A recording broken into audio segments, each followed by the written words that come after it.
night when the White Sox badly needed it, Wilbur Wood. Boy, that's what you count. That's what you call winning the big ones, Woody. Well, thank you, Harry. I was quite pleased. At least I was throwing strikes and throwing the ball over the plate, and we won it 3-1, and I think it was a big victory for us. You know, it was a ball game. I know it's just another ball game out of 162, and one just as important as the other, but it seemed to do something to your ball club. Well, I think right now, Harry, we've been in a tailspin for the last, 2.5 to 3 weeks, and we haven't been playing good ball. We played good ball last night. You're throwing a baseball to the correct base. You're running the bases the right way. You're giving yourselves up, and something like this can turn a ball club around. Funny game, isn't it? You here, you lost something like 14 out of 17 or 13 out of 17. Here you are, still in first place. Well, this has been the beauty of it, Harry. When we were winning all those games in the month of July, we couldn't gain any ground. Well, all right, we picked up 4 games in a month, but we were 22-6. And now we had a tailspin from the beginning of August up until today, and we haven't lost but 4 games, 4.5 games. And we're right in the thick of things, and now if we can turn things around and start playing consistent baseball, I don't mean going out and winning 15 or 18 in a row. I mean just playing good baseball. We're going to be there when it's all over. Yeah, it's going to be interesting to see how the game fares today. Now, if Stevie comes up with another good pitch game, make it 2 in a row, these are the kind of things that spreads from one guy to the other. Well, it does.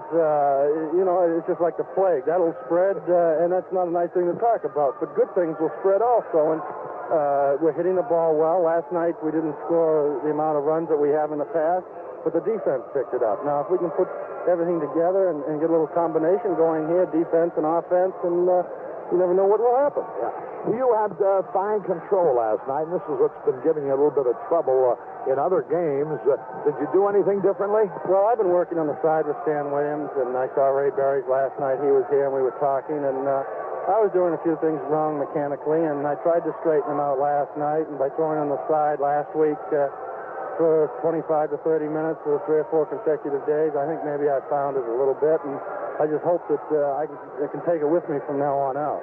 Why do so many guys hit the ball right back up the middle against you? Well, a lot of the hitters are waiting because you're throwing an off-speed pitch, and they want to wait as long as possible on the ball. And if the ball is on the outside part of the plate, then they take it back up the middle. And if I can get the ball in on a lot of them, they're going to pull the ball. In a lot of cases, they're going to hit the ball well, but it's going to be a foul ball. Yeah.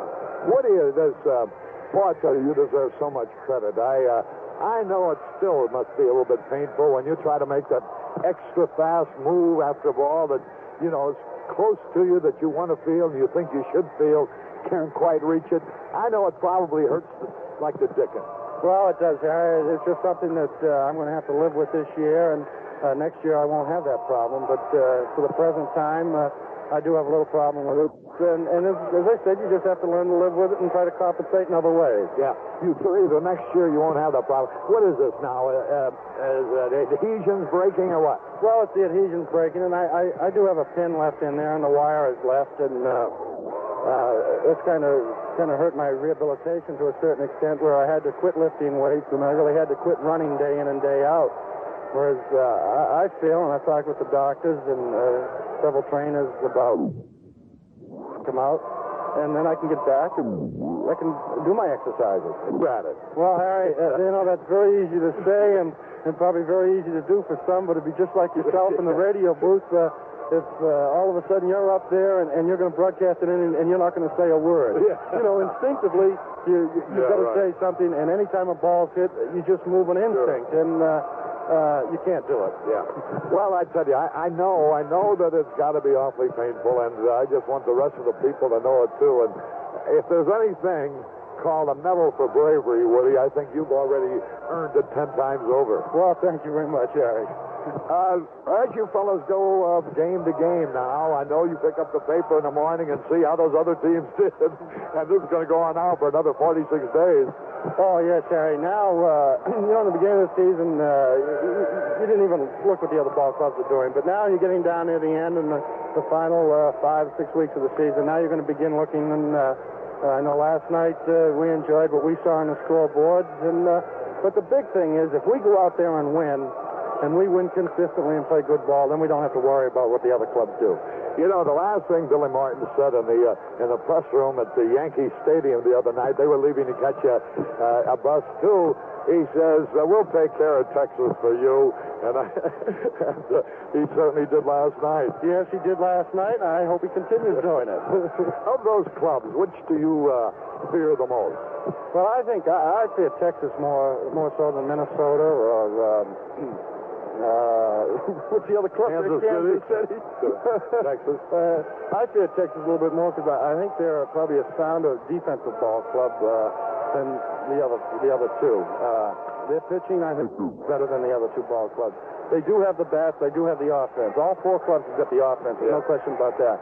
But I think Texas, at the present time, they've got a better defensive ball club than Minnesota or Kansas City, and their pitching is better than both clubs. I tell you, it's really a remarkable thing. Your defense is very suspect. Your pitching has not been good. Yet here you are in first place and have been there most of the time, and you've done it with hitting and heart. Yes, we have, Harry. Everyone here has come to play, and it's not been a one-man ball club. It's been a 25-man show, and this is the reason that we're where we are right now. Yeah. And it would seem to me that your hitting even might get more formidable. For example, a guy like Jorge Orta. Usually, every season he goes into a real hot streak somewhere along the line, and he hasn't had it yet.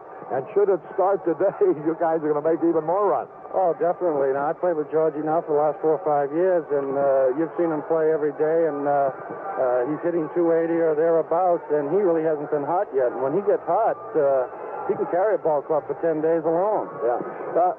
On a day like this, Woody, now you just won a tough ball game last night. What do you do? Do you throw anything, or do you? I know you can't run around because of your leg. What do you do on the day after? Well, I've been throwing. I've done my throwing already. I throw in the outfield to get loose, and I do a little running. I'm shagging the balls out there and running after balls. It's not that I can't run or anything like that. I'm capable of running, but I like to give the knee as much time as possible to recoup for the next time out. Was it just an impression of mine, or did you throw a few more fastballs last night? No, I did, Harry. I threw a few more fastballs last night for the simple reason that I've had a little control problem last few times out, and I made my mind up last night that I'm just going to throw strikes, and you can't get anyone out unless they hit the ball, and at least give someone the opportunity to catch a ball and make an out for you. So I did last night. Yeah. Well, Woody, a tremendous performance, and it couldn't have come at a better time. Thanks so much for being our guest. As a small token of our appreciation, the Zenith AM/FM weather band radio precision engineer to an exact standard of quality, and quality without compromise has been a tradition at Zenith for more than 50 years. Thank you very much. Thank you, Harry. Wilbur Wood, the fine left-hander of the Chicago White Sox, who scored an important victory last night, has been our guest. A beautiful afternoon for baseball. Jerry Augustine, a left-hander, is going to be going for the Milwaukee Brewers, and Steve Stone will be on the hill for the Chicago White Sox. This is Harry Carey down on the field. Lauren Brown's ready with the starting lineups. We'll see you a little bit later on. Baseball.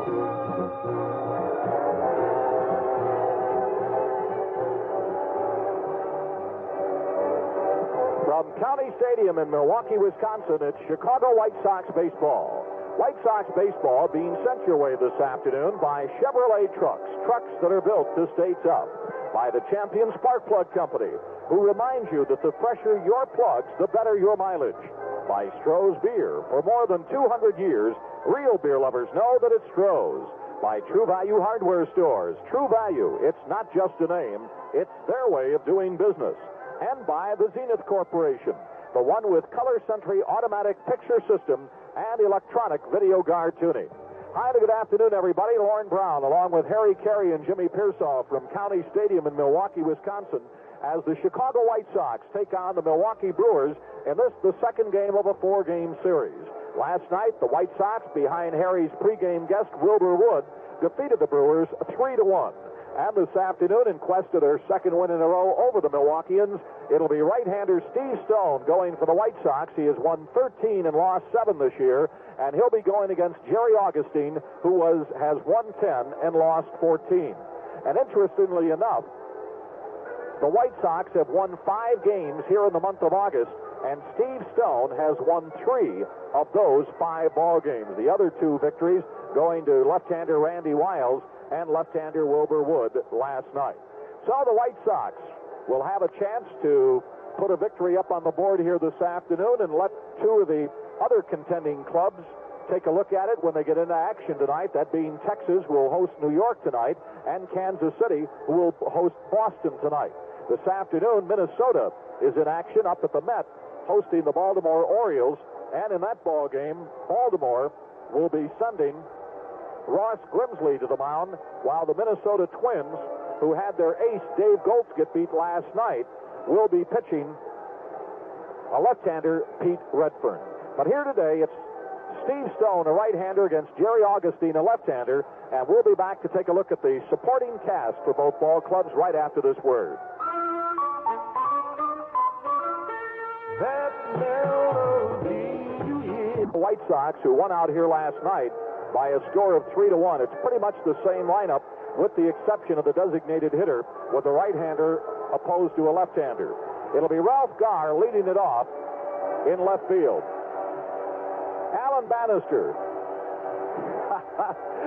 Lamar Johnson has just come out of the White Sox dugout to get his running in, and the fans down in the box seats to the left of the Sox dugout gave him a standing ovation, and he encouraged it.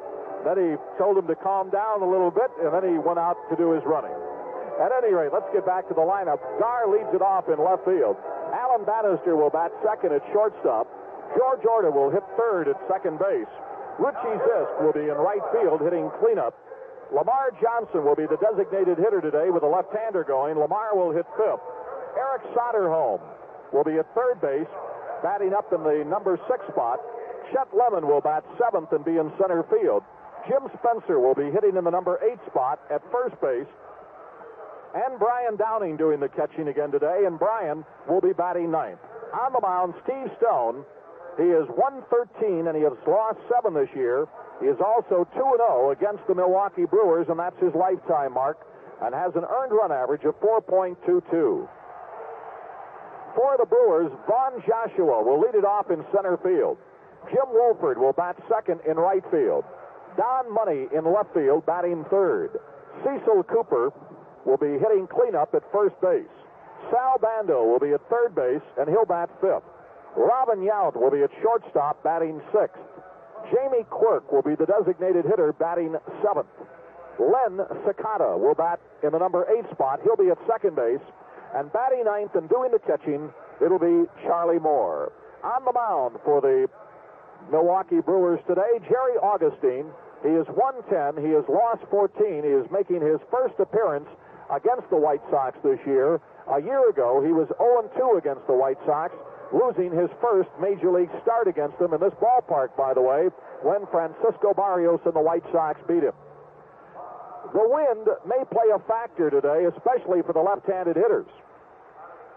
It is coming out of right field to the left field foul line. When we came up into the booth, it was sort of a crosswind from the right field corner to the left field corner. Now it's coming straight out of right field to the left field foul line. So the winds are out of the south here this afternoon as today's umpires come out to home plate to exchange lineups with the managers of both clubs, Alex Grammas of the Milwaukee Brewers and Bob Lemon of the Chicago White Sox. Our umpires will be Nestor Shylock, the umpire-in-chief of this crew behind home plate. Steve Palermo, the rookie umpire, at first. Joe Brinkman will be at second base. And Rich Garcia will be at third base. There are 3 games this afternoon in the American League and 4 tonight. Later today, Cleveland will be at Oakland. Baltimore at Minnesota just getting underway. Grimsley going against Redfern. Tonight, the Yankees are at Texas, Boston's at Kansas City, Detroit at Seattle, and Toronto at California. If you missed those late scores last night, let us relay them to you. Jerry Garvin and the Toronto Blue Jays beat Nolan Ryan and the California Angels last night 3-1. Cleveland snapped a 3-game losing streak, defeating Oakland 2-1, and Detroit snapped a 3-game losing streak, defeating Seattle 6-4. Here in the American League West, only a half a game separates the top 4 clubs. The first place Chicago White Sox just percentage points in front of the Texas Rangers. In fact, won 573 to 572. Kansas City is in second place, a half a game out. They're 2 percentage points in front of Minnesota, who's also a half a game out. So if the season was to end today, it would be the White Sox first, Texas second, Kansas City third, Minnesota fourth, but percentage points and a half a game separates all 4 clubs. Over in the Eastern Division, with the Red Sox losing last night and the Yankees and Orioles winning, both the Yankees and Baltimore gained a game, so they are now 2.5 games behind the Boston Red Sox. Our color guard is out between the center field fence and second base, and we invite you now to enjoy our national anthem.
Program is authorized under broadcasting rights granted by the Chicago White Sox solely for the entertainment of our audience.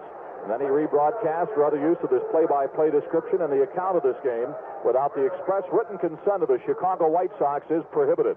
Harry Carey, Jimmy Pearsall, and I are employees of and are paid by WMAQ Radio for our play-by-play descriptions and accounts of these games. WMAQ and the Chicago White Sox share mutual rights of announcer approval. Well, the Milwaukee Brewers have taken the field, so let's check them out defensively for you. Charlie Moore is catching the ceremonial first ball. He'll be behind home plate. This today at County Stadium is Beaver Dam Day, JC's Day, and GE Medical Systems Day today. Tomorrow it'll be Country Western Day. So Charlie Moore is doing the catching. Cecil Cooper will be at first base. Lenn Sakata will be at second. Robin Yount at short and Sal Bando at third. In the outfield, Don Money in left. Vaughn Joshua will be in center field, and Jim Wohlford will be in right field. That wind is now coming out of the southeast, so it's a wind that probably will affect the right-handed hitter as it stands now more than it will the left-handed hitter. Well, as I say that, I want to correct myself. It'll probably affect both right-handed and left-handed hitters. Last night, there were 2 home runs hit here. Richie Zisk and Oscar Gamble back-to-back homers in the second. Sox added another run in the fifth, and that's all they needed as they held on and defeated the Brewers by a score of 3-1. So this afternoon, it's Jerry Augustine hooking up against Steve Stone. Augustine made his first start against the Chicago White Sox a year ago on June the 10th when he got beat 12-5 when Francisco Barrios celebrated his birthday and got the victory. Later, on July the 16th, the White Sox beat Augustine 5-2. I was asking Brian Downing to go over Augustine with me, and regards to what he threw, what he liked to throw in certain situations. And Brian says, how do I know? He said, I faced him once last year in this ballpark, hit a triple off of him, and the next time I came up, he was gone. Well, Augustine, good size, 6 foot, 185-pounder. He's from Kewanee, Wisconsin, and he makes his home in Muskego, Wisconsin. So he's a local boy. Has been with the Brewers in part of the 75 campaign all of last year and thus far all of this year. He had a knee injury in 75, cost 2 months of the season, and faces the White Sox for the third time in his career. 24 years old. Now, he just turned 25, as a matter of fact, the 24th of July. The first man that he faces will be Ralph Garr. Has a curveball, a slider, and a fastball. He's 110, and he has lost 14. His last win was the 9th of July against Boston. And his last complete game victory, July 3rd. Here's a swing and a grounder. The pitcher has it. Throws. He just did get him. Garr with pretty much of a swinging bunt, and Augustine got over near the line and got it and just did get him. So Garr is out 1-3 as the ball game is underway, and Alan Bannister steps in. Garr, by the way, averaged down below 300 for the first time in a while, hitting .299, 9 homers and 43 RBIs. And Alan Bannister, the batter. Alan hitting an even .300 with 3 homers and 54 RBIs. This the 7th game on this 9-game road trip. The final 2 tomorrow in a doubleheader. Left-hander goes in the windup, and the pitch, and it's high, a ball off the catcher's mitt back to the screen. 70 degrees here at game time. Not much warmer than it was last night. Here's the 1-0 pitch, and it's outside a ball. Pleasant weather here in the Midwest. I'm sure you're enjoying the same kind of weather in the Chicago area or throughout Illinois, Indiana, Iowa. Here's the pitch, and it's outside, ball 3. Baltimore and Minnesota went down in the first, no score. That game in the second. 3 balls, no strikes to Bannister. Jorge Orta in the on-deck circle. Left-hander in the windup. He takes high a ball. He walked him. So a runner at first with 1 out. Charlie Moore out a few feet in front of the plate. Yells out to Augustine. Then signals Wohlford to go back a little bit in right field. They play Orta straight away in right, but they play him to pull the ball, as Joshua is way over in left center, Money in left, so they give him a lot of room in right center and down the right field line. Orta blank last night, 0 for 3. George hitting .278, 11 homers, 69 RBIs.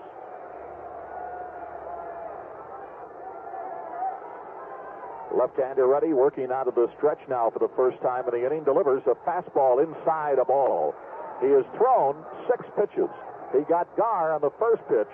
He walked Bannister on 4 straight, and now has missed with a ball here to Orta. Left-hander ready, Bannister with the lead off of first. Here's the pitch, and it's a breaking ball for a strike. Orta taking all the way, and it evens up the count at 1-1. A windy day here in Milwaukee. About a 15, 18-mile-an-hour breeze as this game begins. Blowing in today. Blowing in last night as well. Here's the 1-1 pitch. Swing and a miss. Umpire indicates he just did get a piece of it, and the count goes to 1 ball and 2 strikes.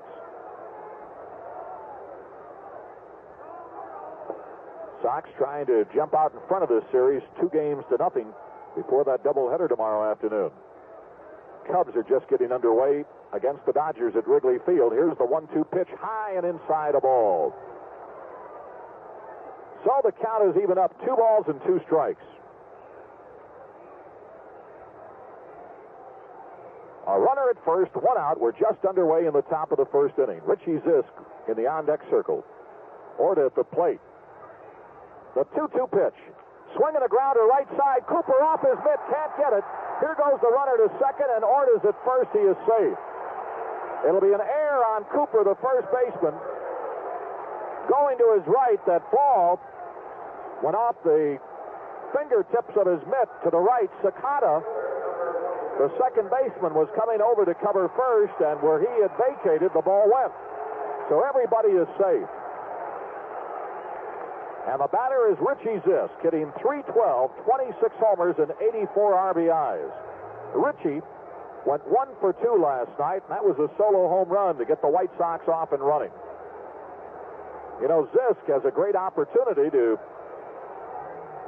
become the all-time home run leader for the White Sox, not only in total, but on the road as well. Left-hander ready, crowd starting to talk it up, most of them White Sox fans. Here's the pitch, a fastball for a strike.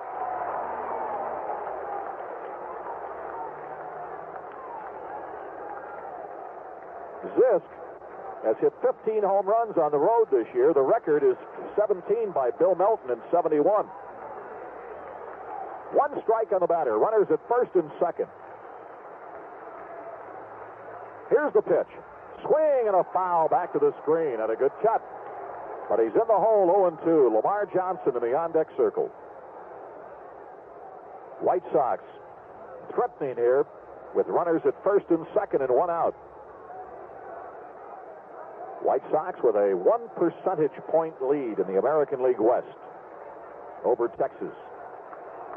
Kansas City a half a game back. Minnesota a half a game back. Left-hander ready. The two-strike pitch. Swing and a foul back to the screen.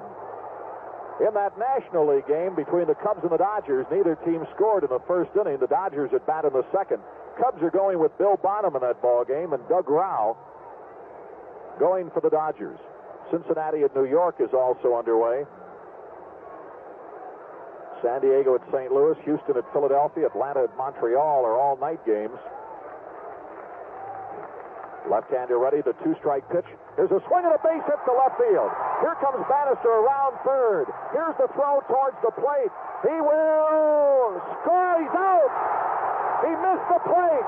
Bannister is thrown out at the plate.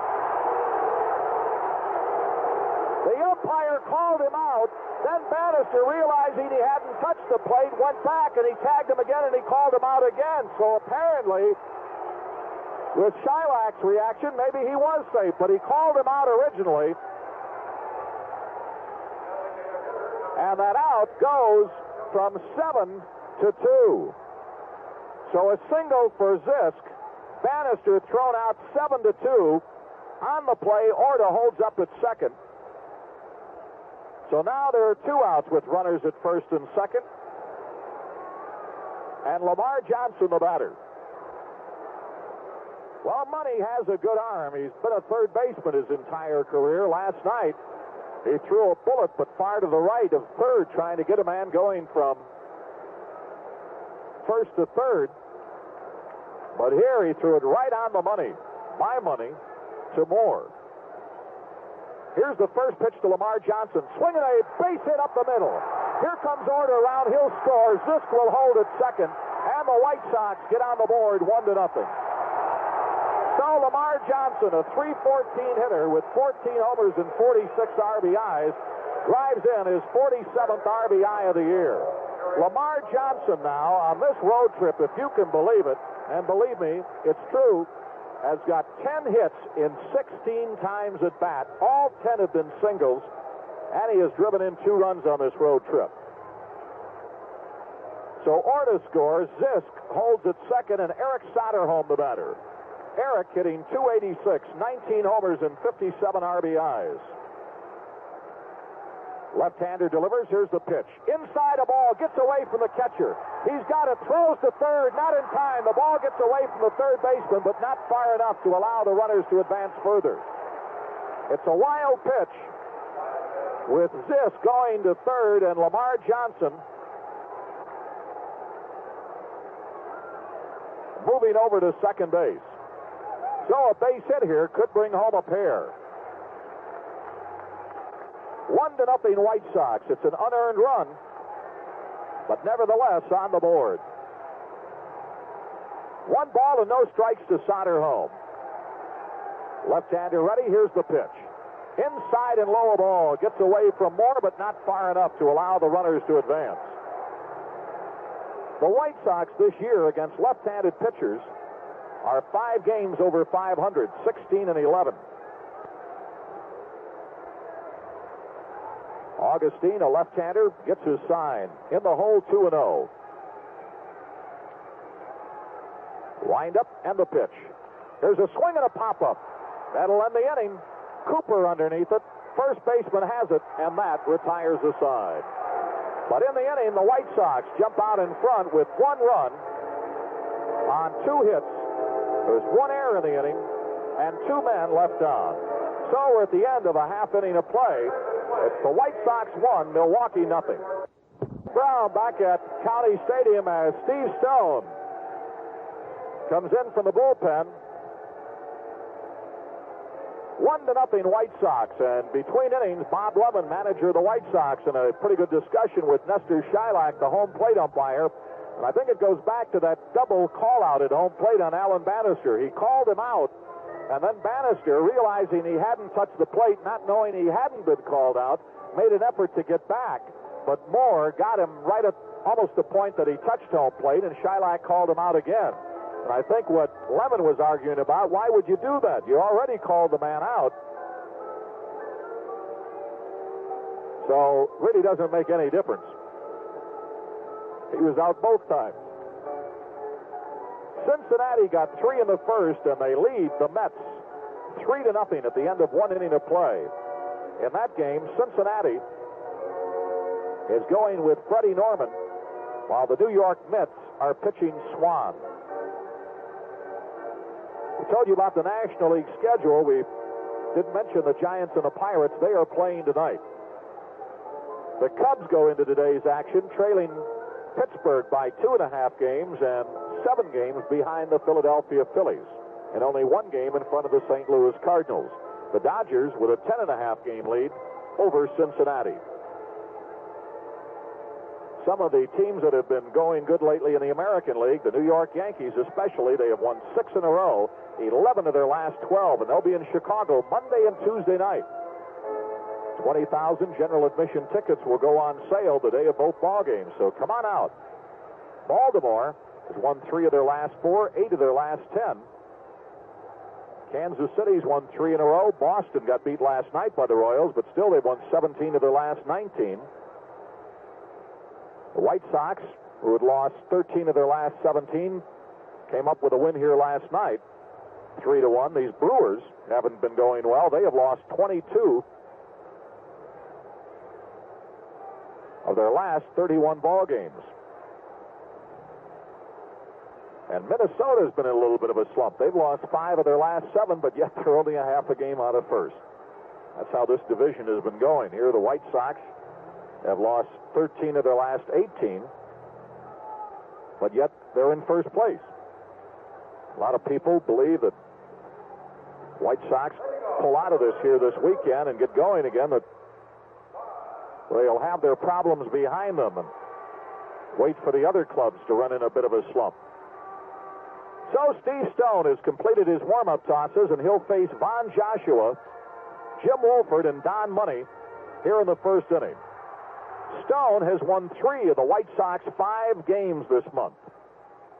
Overall, Stone has won 13. He's lost 7 with an earned run average of 4.22. 2 of his victories have been against Milwaukee. Here's the first pitch to Joshua, up high a ball. Stoney has a personal 4-game winning streak. This month, with those 3 wins, he's beaten Texas twice. Blyleven was the opponent both times. Here's a ball outside, and he has beaten Seattle. On May the 26th here at County Stadium, he beat the Brewers 4-3. 4 days later, he beat them 8-3 in a route-going performance at Comiskey Park. Here's the 2-0 pitch. Here's a swing and a fly ball to left center field. Lemon is over there, and Garr reaches out and grabs it in front of him. It was Garr's ball all the way, but Lemon came over, and as our partner Jimmy Pearsall says, any ball the center fielder can get, it's his. But Garr just reached out at the last instant and hauled it in, and there's 1 out. And the batter is Jim Wohlford. Wohlford hitting .256, a homer and 32 RBIs. Got 2 of the Brewers' 5 hits last night. He and Steve Bry both had a pair of hits off of Wilbur Wood. And Wohlford drove in the lone Milwaukee run. Here's the first pitch to him, a breaking ball inside, ball one. Wohlford, formerly with the Kansas City Royals. He and Jamie Quirk came over for Jim Colburn and Darrell Porter. Right-hander ready. Here's the 1-0 pitch. He wanted a bunt and missed. 1 ball, 1 strike. Stone making his 24th appearance of the year. His previous 23 games, they've all been starts. He's completed 7 of them. Right-hander goes in the windup. Here's the 1-1 pitch. Swing and a foul. He likes that high pitch. That was a breaking ball, and Stone, I think, is a little upset with himself that he got it so high. And Wohlford fouled it back. The count is 1-2. In 162 innings, Stone has allowed 76 earned runs on 164 hits. 20 of them homers, which is high in the club. He's walked 59 and struck out 93. That's 113, lost 7. Here's the pitch. Fastball, low and away a ball, 2-2. Milwaukee next week will take on Kansas City and Texas. They've played 500 ball against both of those clubs. Right-hander into the windup. Here's the 2-2 pitch. Breaking ball, a swing and a base hit. Bannister dove to his left, couldn't come up with it. And Wohlford is on with a single. So the tying run is on here in the first inning. And the batter is Don Money, hitting .287, 21 homers, and 65 RBIs. Stoney hung one that time, and he just reached out and slapped it. It was up high. Wohlford likes that ball high. Big Frank Howard talking to him down at first base. Former Dodger doing the coaching for Alex Grammas at first, and Jimmy Bragan doing the coaching at third. Don Money, the batter. He was stopped last night by Wilbur Wood 4 times. Stone working out of the stretch, tosses over to first, and Wohlford is back.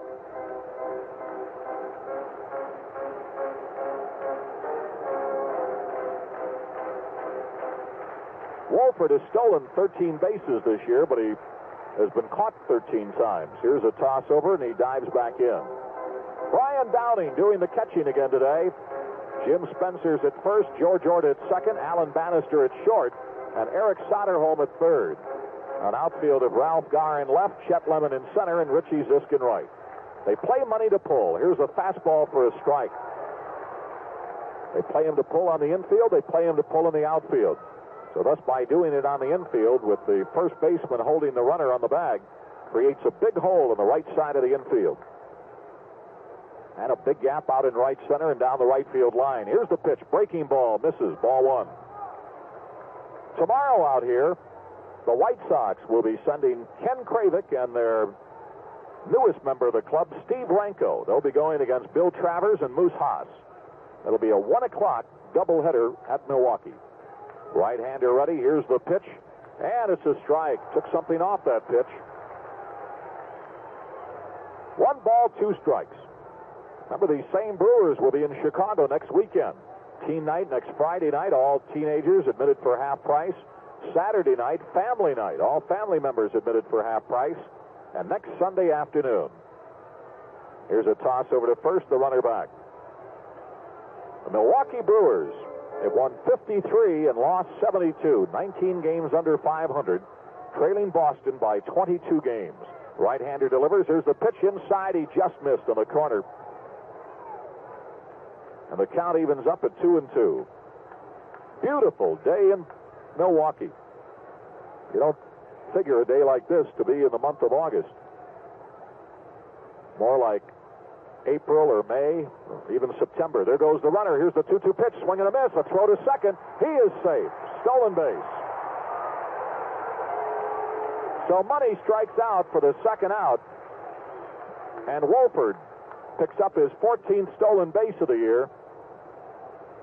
Hit and run may well have been on as Cooper steps in, hitting .293, 14 homers, and 59 RBIs. It was Cooper's error in the first inning that helped the White Sox onto that 1 run. Also had a runner thrown out at the plate. Dodgers have jumped out in front of the Cubs 1-0. Game at the end of 2. Steve Stone kicking up the dirt in front of the pitching rubber.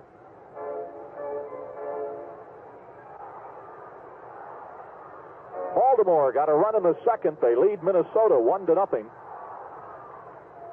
at the end of 2 innings of play. Right-hander working out of the stretch. Turns to throw to second, and Wohlford dives back in, but nobody had moved over there. Steve just trying to get him closer to the bag, and he accomplished that all right. Cooper, a left-handed hitter, traded to the Brewers from Boston for George Scott. Right-hander ready. Here's the pitch, and it's outside a ball.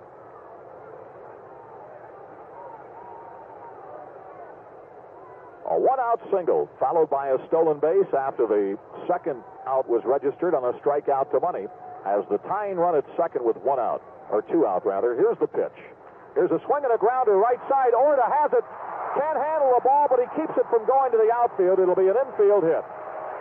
Orta, to his right, couldn't come up with it, but he got his glove on it, and that kept Wohlford from scoring. And there are runners at first and third with 2 out now, and Sal Bando, the batter, hitting .241, and it is not a base hit. It goes as an error. Edgar Munzel, the official scorer and former baseball writer in Chicago, lives in the Chicago area and comes up here to Milwaukee to do their official scoring. And that is because the Milwaukee papers do not allow their newspaper beat men on the baseball beat to be official scorers. They feel it's a conflict of interest. Now Steve Stone wants to talk to Downing about Bando. Bando hitting .241, 13 homers and 63 RBIs. So the tying run is at third base now with 2 out. Stone's going to work out of the stretch. Delivers, and it's outside and low. Ball 1. The reason he's not working out of a full windup here, he doesn't want to let Cooper get a jump off the first and an opportunity to move another run into scoring position. Here's the 1-0 pitch, called strike on the inside corner with a good breaking ball, and it evens the count up at 1-1. 1-0 White Sox, but the Brewers are threatening here in the bottom of the first. Runners on the corners with 2 down, and a 1-1 count to Sal Bando. Right-hander ready. Here's the pitch. Checked his swing. The umpire at first said he did not go around, and the count 2 balls and a strike. Robin Yount in the on-deck circle. White Sox conclude season play here against the Brewers tomorrow afternoon. And the Brewers conclude season play against the White Sox in Chicago and for the season next weekend. Right-hander ready. The 2-1 pitch. Swing and a foul. Comes back to the screen. So it's even up. 2 balls and 2 strikes. 70 degrees here at game time. The winds are coming out of the southeast now, about 15 miles an hour. Very delightful August afternoon.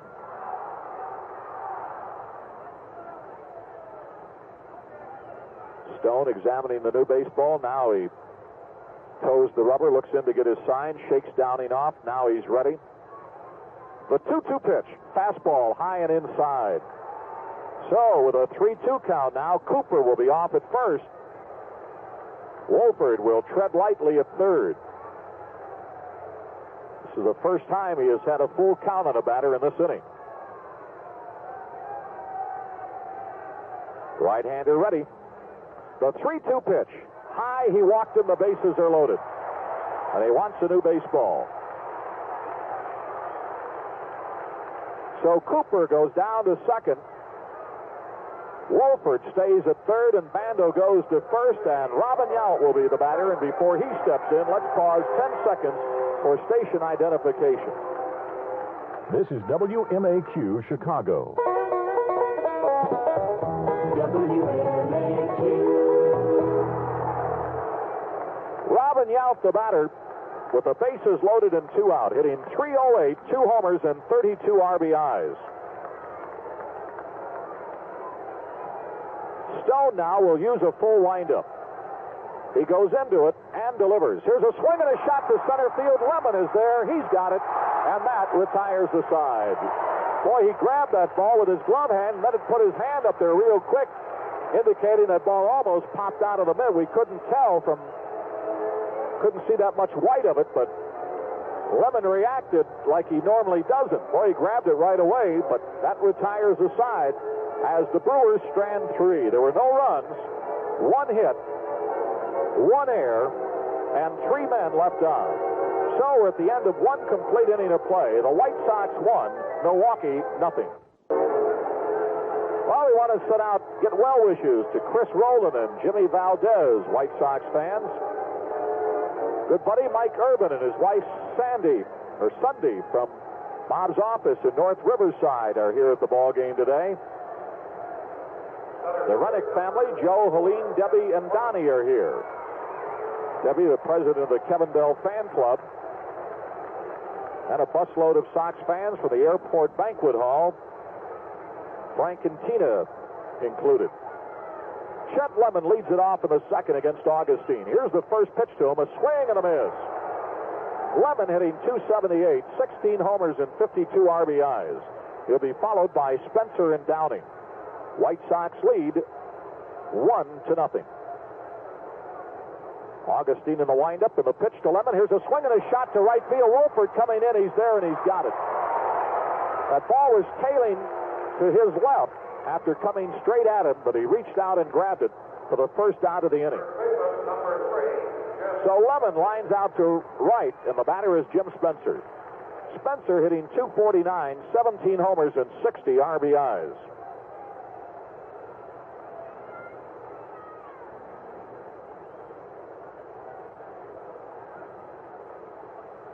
Only 5 games in the major leagues this afternoon. One of them, Cleveland at Oakland, get underway in a couple of hours.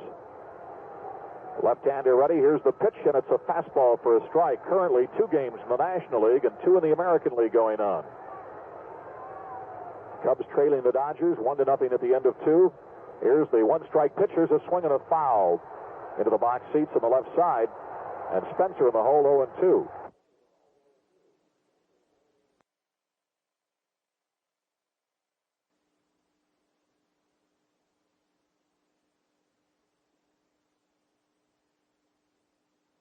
Cincinnati leading the Mets 3-0 at the end of 2.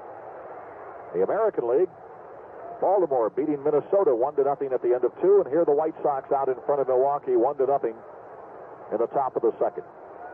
Left-hander in the windup. Here's the pitch. Here's a swing and a foul. He got jammed, and he punches it upstairs to the left side.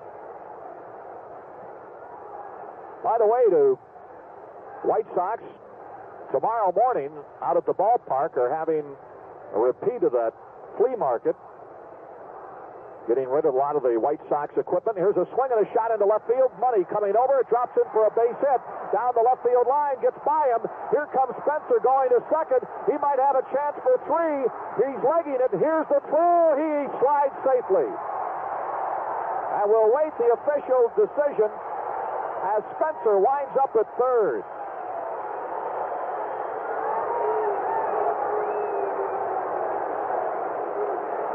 It'll be a double, and the error will be on Don Money. We're talking to Money before the ball game, and I don't think he is really too happy. He didn't come right out and say it about being in left field. He's an infielder. Made a great peg in the first inning and got Bannister, threw him out at the plate. That ball got beyond him. Now the infield will play in here with only 1 out as Brian Downing steps in. Brian hitting .279, 3 homers and 16 RBIs. Brian hit a triple off of Augustine, the only time he faced him a year ago.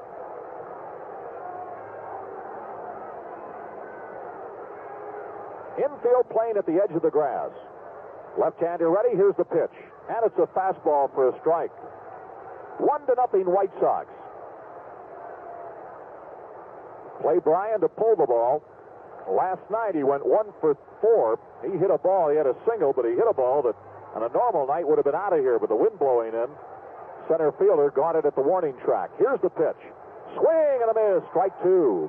So for the second hitter in a row, Augustine's out in front.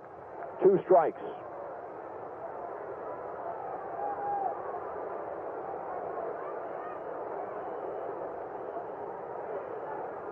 Downing waits. Augustine in the full windup delivers. High and away a ball. 1 ball and 2 strikes. This is the 3rd game that Downing has been on this, what has turned out to be a 7-game road trip as of this game. Here's the 1-2 pitch. Swing and a foul. Had a breaking ball moved in on him, and he punches it up to the press box.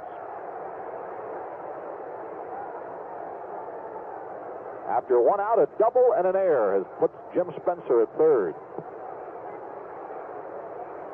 Left-hander ready. Here's the 2-strike pitch. Swing and another foul up to the upper deck, straight behind home plate. Basically a 2-deck stadium with a loge area in between the lower deck and the upper deck. And somebody just lost their helmet going for that ball. It's a red one. Old red White Sox helmet. Here's the 1-2 pitch. Swing and a foul to the right side. Bryan hanging in there. He in and out of that ball. It was on his fist. Dodgers leading the Cubs 1-0. That game now at the end of 3.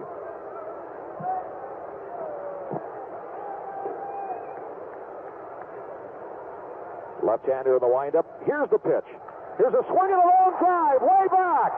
Money going back to the warning track. The wind is going to hold it up. He's got it, but here comes Spencer home to score. It's a 2-0 ball game. Oh, it is Downing really swinging the bat well. The last road trip, he swung the bat well in the one game that he played on in New York the other night. He's got that swing down last night and here again today. That ball is gone on a normal day, but that wind blowing in again. But still, he gets the job done with a sacrifice fly. And it is a 2-0 ball game. As things stand right now, that is an unearned run. Here's the pitch to Ralph Garr with nobody on and a swing and a miss.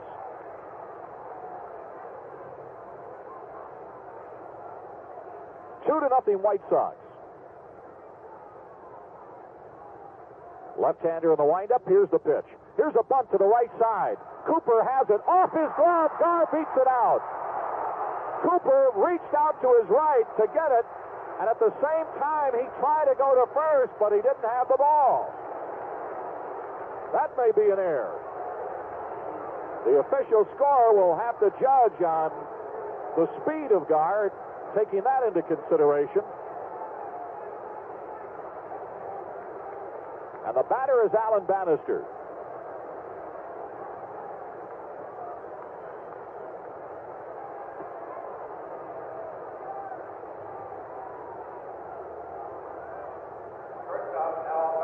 They're still waiting for the decision. It'll be an error on Cooper. That's the third Brewer error in the first 2 innings. Here's the pitch to Bannister, and it's a breaking ball inside, ball 1. Bannister walked his first time up.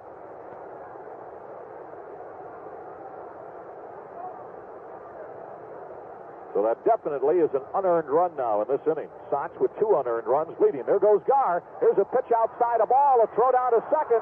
He is out. Good peg by Charlie Moore with Lenn Sakata, the second baseman, covering, and Garr is thrown out trying to steal. So in the inning, the White Sox come up with another run on 1 hit. There were 2 errors in the inning, and nobody left on. So we go to the bottom half of the second inning. The White Sox 2, Milwaukee nothing.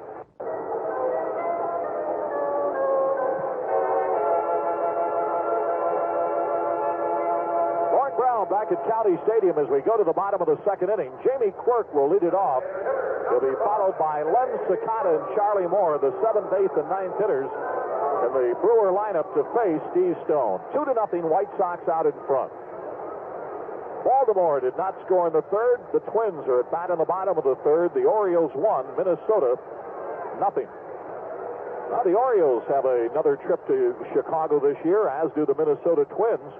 Baltimore will be in on the 2nd, 3rd, and 4th of September with the 4th. Here's the first pitch to Quirk, a swing and a foul up the screen. Quirk, the designated hitter, hitting .214, 3 homers and 11 RBIs. But dads and kids take note that it'll be Jacket Day on Sunday the 4th of September. Right-hander ready, the one-strike pitch outside a ball. All youngsters 14 and under, accompanied by a paid adult, will receive a free White Sox jacket on Jacket Day. First 25,000 youngsters. 1-1 the count to Quirk. Stone in the windup delivers. Inside a ball that hit him. So the Brewers get their leadoff man on. Inside pitch got away from Stone, and he hit Quirk. Lenn Sakata, the batter, hitting .210, 2 homers, and 12 RBIs. Sakata from Hawaii. Lescano has been hurt, and talking to Don Money here's the pitch. Here's a swing and a foul out of play when Lescano comes back. He said, "Are you going to go to second base?" He said, "I don't think so." Apparently the Brewers planning to stay with Lenn Sakata. They've got Bando at third. Jimmy Pearsall is of the opinion that Bando may be the next manager of this club. Here's the pitch, and it's low ball, 1-1, and that Money would go back to his normal third base position. A ball and a strike. 2-0 White Sox out in front. Sakata represents the tying run. Quirk with the leadoff of first. Here's the pitch. Curveball for a strike. Stone has walked a man and he has hit a man here in the first 2 innings, and he has also struck out a man. Right-hander out of the stretch. Here's the pitch. There's a swing and a grounder to shortstop. Bannister right through his legs in air. Here comes Quirk going around to third, and the Brewers have runners at first and third. A double play ball went right through the legs of Bannister.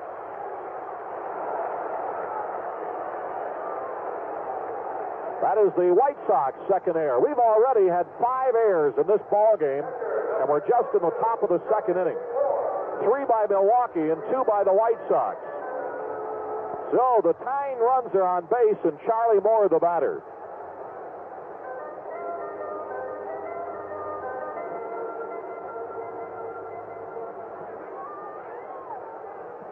Well, you know that if Bannister comes up with the ball, you're going to get at least one of the outs on the force out.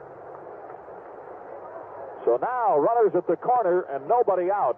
Charlie Moore hitting .238, 3 homers, 24 RBIs, takes a fastball high a ball.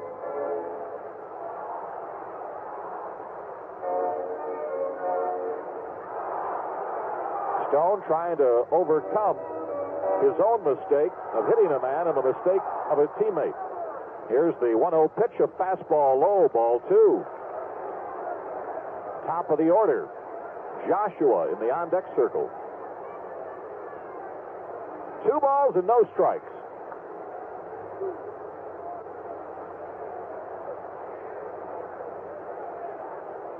Right-hander ready. Here's the 2-0 pitch. Here's a swing and a shot down to Soderholm. He goes home. He is, it hit the runner. He's safe.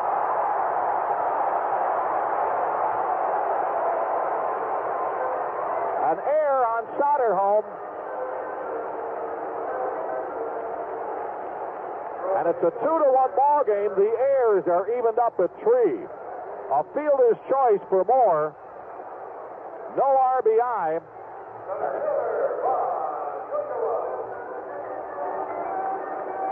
Well, I don't know. Everybody on both sides cannot hold on to the ball today or throw properly or field properly.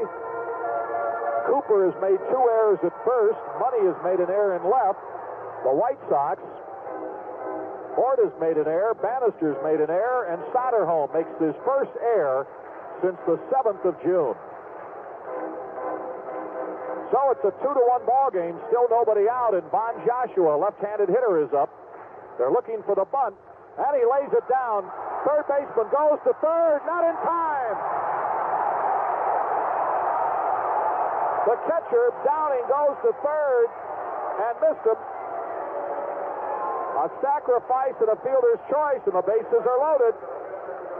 Sakata had a good jump because that ball wasn't that far out in front of the plate, but he made it. Still nobody out.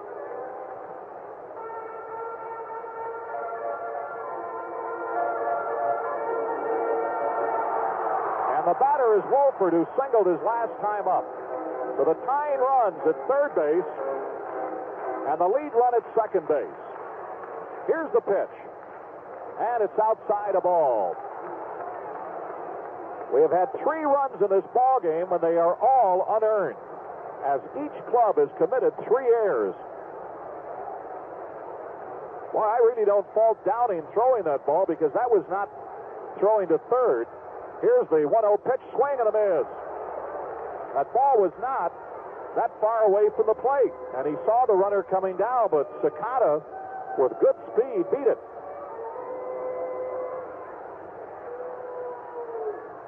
One ball, 1 strike to the batter. Right-handed hitting Jim Wohlford. He's already had 3 hits here in the last 2 games. Stone working out of the stretch, delivers. Fastball, swinging a base hit. 1 run is in. Here comes another man around to score, and the Brewers take the lead 3-1.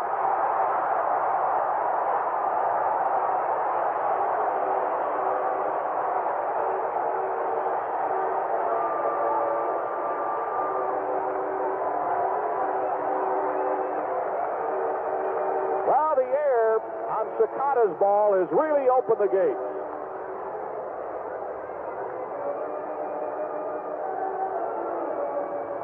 And the Brewers out in front, 3-2, still nobody out. Bob Lemon coming out to settle Steve Stone down. A hit batsman, an error, a fielder's choice with an error at the plate, a sacrifice, and you might say a mental error with the catcher going to third to get the force, but I don't really think so, because the ball was not that punted that far. And then a single, and Wohlford has driven in 3 of the 4 runs that the Brewers have scored in the last 2 days. And now down Money, the batter. Runners at first and second, still nobody out.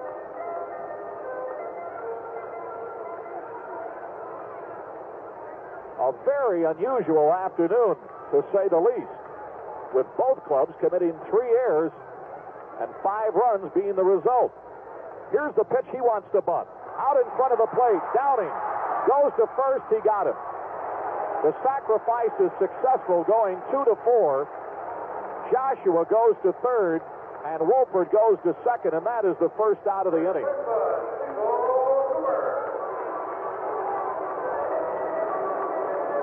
And the batter is Cecil Cooper.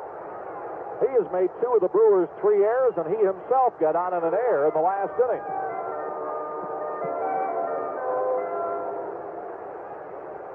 He is the 7th man to bat in the inning. 3 runs have scored. There's been only 1 hit. Right-hander ready. Here's the pitch. There's a swing and a fly ball. Shortstop going back on the outfield grass. The wind giving him trouble. He's got it. And there are 2 down. The runners hold. So now there are 2 outs, and Sal Bando, the batter. He walked his last time up. If Stone can get out of this with only 3 being scored, he'll be fortunate. Runners remain at second and third.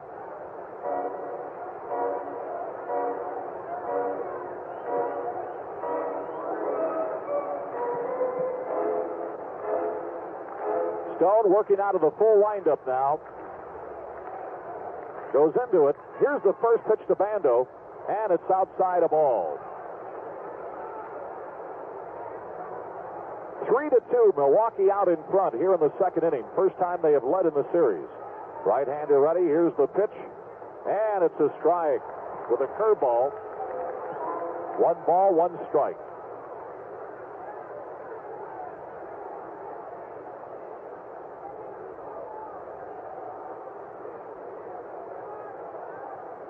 Right-hander goes into the windup, and the 1-1 pitch, way outside a ball.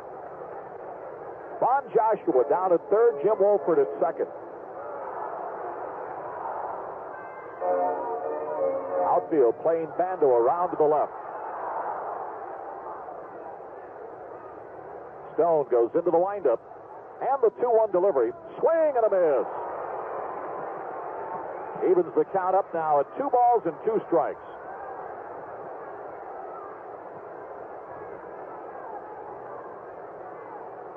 Stone off the mound on the grass part of the infield, rubbing up the ball. Now he takes his hat off and wipes his brow. A lot of mistakes behind these two pitchers. Should have a scoreless ball game. But as it is, it's 3-2 Milwaukee. Right-hander goes into the windup, and the 2-2 pitch.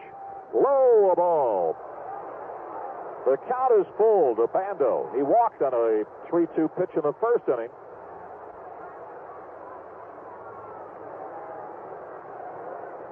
Right-hander ready. The 3-2 pitch. Swing and a miss. He struck him out to get out of the inning. After 3 runs, come in on only 1 hit. There were 2 errors and 2 men left on. So we go to the 3rd inning. Milwaukee has taken the lead. It's the Brewers 3, the White Sox 2.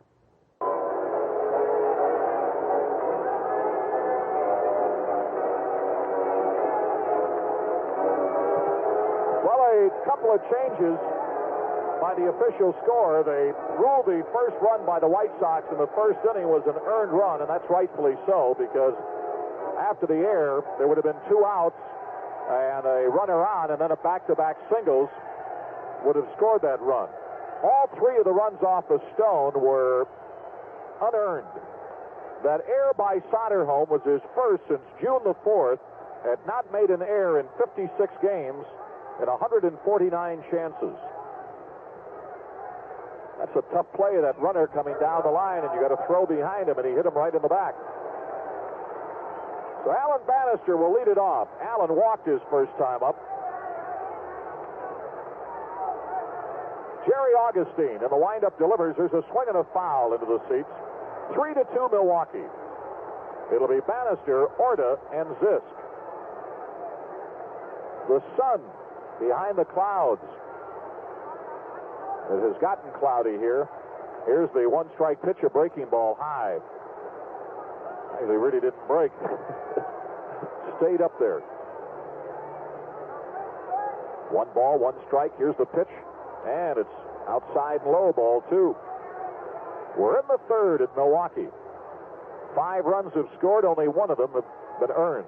6 errors, 3 by both clubs. Here's the pitch, a fastball that's fouled off. And the count is even up to Bannister. 2 balls and 2 strikes.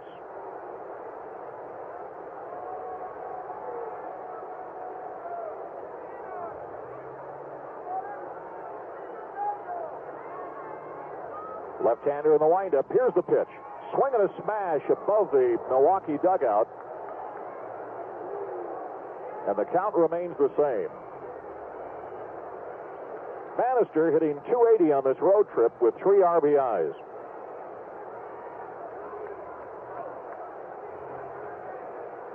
Augustine, a Wisconsin product, gets his sign from Moore, goes in the windup. The 2-2 pitch. High a ball. The count is full.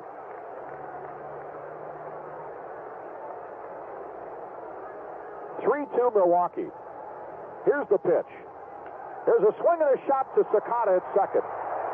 And Bannister lines out.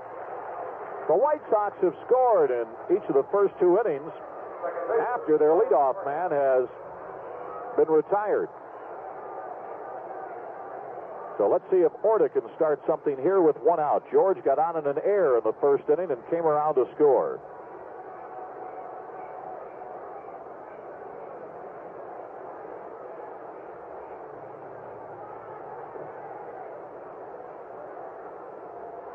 Augustine in the windup delivers.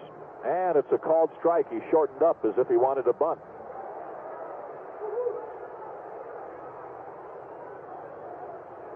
Two runs, 3 hits, 3 errors for the White Sox. 3 runs, 2 hits, and 3 errors for Milwaukee. Left-hander ready. Here's the 1-strike pitch, a fastball that's bunted to the right side. Augustine off the mound quickly, and Cooper did not cover the bag. Orta is on with a bunt single.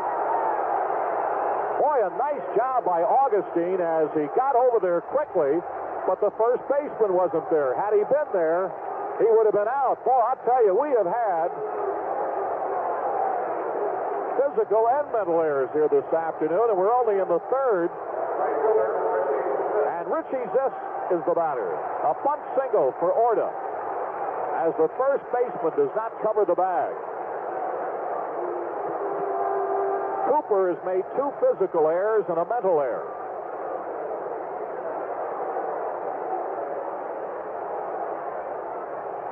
Richie Zisk singled his first time up. 2 hits here in this series against the Brewers and 3 times up. Swings and fouls one back to the screen. Zisk has 11 hits in 23 times at bat on this road trip, almost a .500 average. 4 homers and 7 RBIs on this trip. Fans out in left with a sign, oh, for the long one. Left-hander ready. The 1-strike pitch. High a ball. Evens the count 1-1.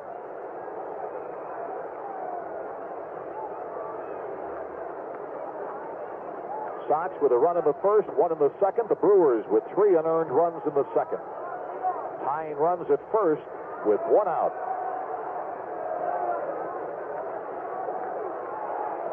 Left-hander ready, working out of the stretch.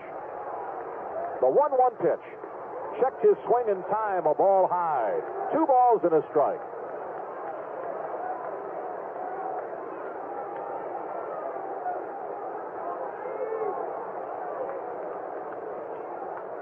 Jerry Augustine on the mound. He's 0-2 lifetime against the White Sox.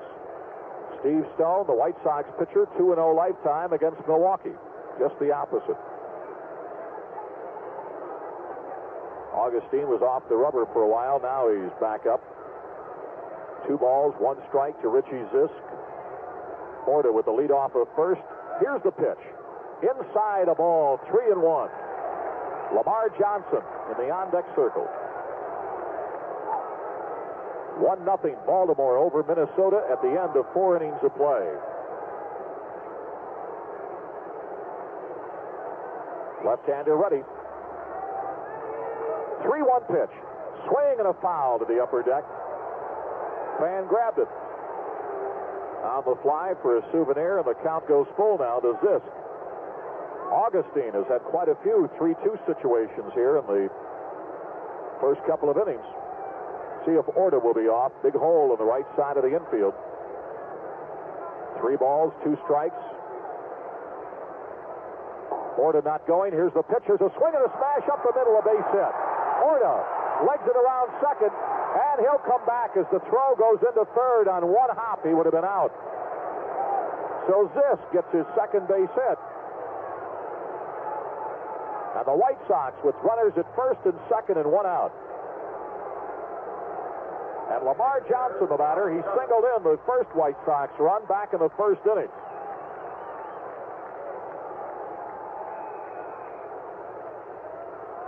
Lamar Johnson, what a road trip he's had.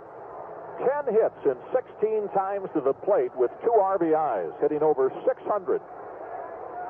All of his 10 hits have been singles. They play him deep and around to the left. Left-hander ready. Here's the pitch. There's a swing and a foul out of play to the upper deck. Aurelio, don't say Aurelio, Eduardo Rodriguez in the bullpen. Aurelio's with Detroit.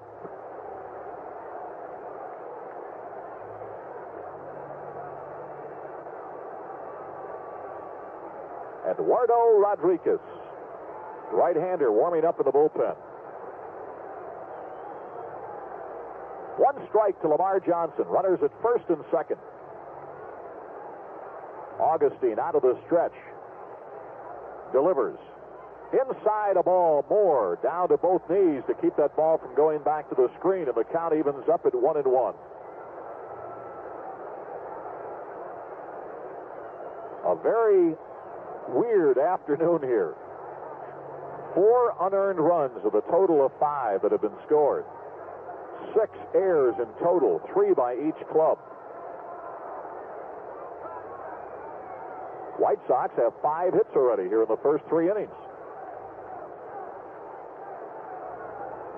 2 in this inning. Augustine has managed to get the leadoff man out in each of the 3 innings, but the White Sox have come back to score on him after that, trying to do it here in the third. Sox fans talking it up. There are a lot of them here again today. A ball and a strike to Lamar. Here's the pitch. Inside a ball, 2-1. Augustine a little upset, thought he caught the inside part of the plate. A bunt single after one out by Orta and a single by Zisk up the middle. Here's the 2-1 pitch. Swinging a topper up the middle. Might get through. Yount over to his left. Has it. Steps in the bag. Throws. He pulled him off the bag. No, he didn't. He got him a double play. Good play by Robin Yount. That's something we have not seen in a while, with that shortstop going to his left, getting the ball, and then himself stepping on the bag and throwing across for the double play. And that retires the White Sox here in the third. No runs, 2 hits, and 1 man left on. We go to the bottom of the third. It's Milwaukee 3 and the White Sox 2. Lauren Brown back at County Stadium as we move to the bottom of the third inning. It'll be Robin Yount, Jamie Quirk, and Lenn Sakata for the Brewers, who lead here by a score of 3-2. So the front runners are trailing. Minnesota's trailing by a run at the end of 4. The White Sox trailing by a run at the end of 2.5. Kansas City and Texas will be in action tonight, with the Rangers hosting the Yankees and the Royals hosting the Red Sox. Yount lined out to center field his first time up, with the bases loaded and 2 outs in the first inning. Stone delivers the first pitch, and it's a strike in the outside corner with a fastball.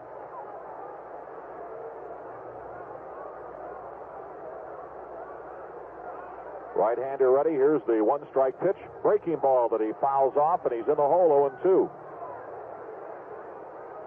The White Sox got a run in the first on a walk and air, a single with a man thrown out of the plate, and then an RBI single by Lamar Johnson, and they led 1-0. They made it 2-0 in the second on a double and an air by Spencer. Downing brought him home with a sacrifice fly. Here's the pitcher's a swing and a foul on into the White Sox dugout. The Sox led 2-0. But in the second, a hit batsman, an air, a fielder's choice with an error by the third baseman hitting the runner trying to score. Then a sacrifice and a single brought home 2 more runs, and the Brewers took the lead 3-2. Here's a pitch up high, a ball, 1-2. That's where we're at now. The White Sox have had 5 hits. The Brewers have made 3 errors. The White Sox have had a walk, but yet have managed only 2 runs.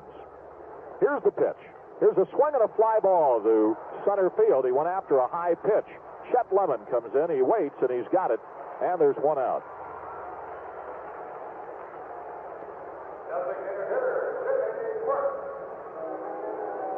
So there's 1 down, and Jamie Quirk, the batter.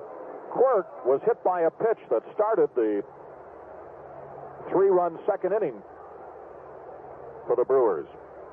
George Mitterwald has hit his 9th home run of the year in the 5th. Nobody on for the Cubs. And the Cubs have tied up the Dodgers 1-1. Here's the pitch outside a ball. Baltimore and Minnesota now are at the end of 5. 1-0 Baltimore. Cincinnati beating the Mets 5-0 at the end of 4. Here's a swing and a long drive to right field. Way back. Richie Zisk going back off the wall. Here comes Quirk going to second, and he'll be pulling in there with a double. Looked like Richie gave up on that ball, that it was going to be out of here. When he sort of slowed down, I figured the ball was gone. But it went off the top of the wall out there, and Quirk is on with a double. That's the first extra base hit off of Steve Stone, and only the 3rd hit for the Brewers. They've got all 3s on the board. 3 runs, 3 hits, and 3 errors. Here's Lenn Sakata, who got on an air when a ball went right through Bannister's legs in the last inning that opened the gates to those 3 unearned runs. Stone working out of the stretch delivers, and it's high and inside a ball.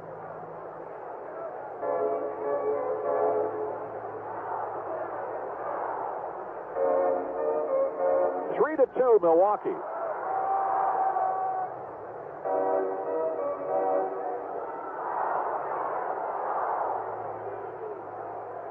Right-hander ready, working out of the stretch. Here's the pitch. Inside, ball 2. Charlie Moore in the on-deck circle.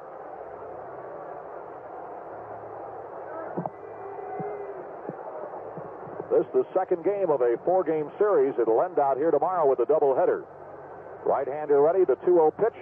Here's a swing and a grounder right back to the mound. Stone holds the runner at second, throws to first, and Sakata is out. That may be one of the better defensive plays by either club all day. Because the minute Stone got that ball, he knew what he wanted to do. He turned to second, but Quirk got back in time, and he threw on to first to get Sakata.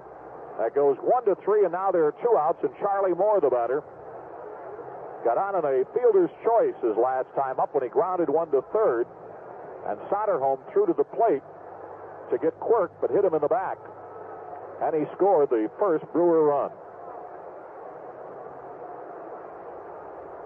Right-hander ready. Here's the pitch, and it's high a ball. White Sox will be home, remember, Monday and Tuesday night against the Yankees. Right-hander ready. Here's the 1-0 pitch, and it's a strike. Good curveball. Caught the inside part of the plate.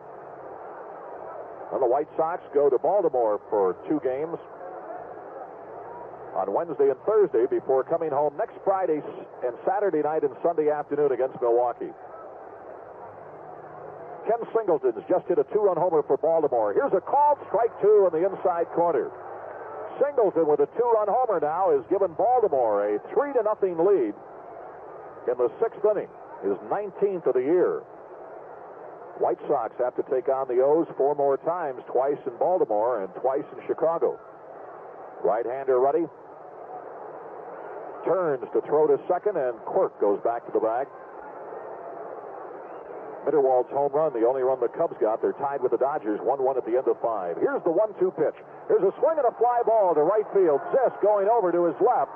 He's there, and he's got it to retire the side. In the inning, no runs, 1 hit, 1 man left on. So we're at the end of 3 complete innings of play. I'm Lauren Brown. Harry Carey will be along in a minute. It's Milwaukee 3, the White Sox 2. Hello again, everybody. Harry Carey back at County Stadium in Milwaukee, where the Brewers are leading our White Sox by the score of 3-2. Each team has made 3 errors in this game, and the 3 the White Sox made were especially costly.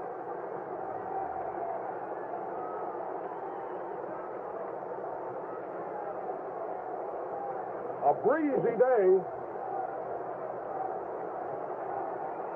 and you really need the paperweights. Here's Soderholm to lead it off. First pitch, he fouls it out of play.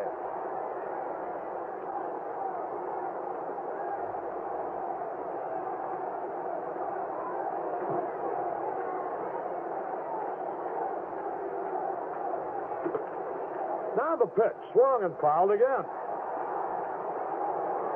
Gang are here from Stan's Corner in Bridgeport.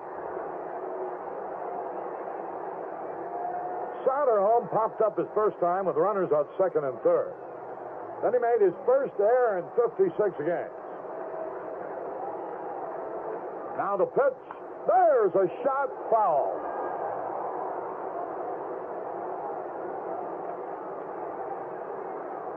The Buckies from McFarland, Wisconsin, enjoying the ball game here today. White Sox and oodles of fans. If we only had as many runs as we have fans, be no doubt about winning. Now the pitch is low. 2 strikes and a ball.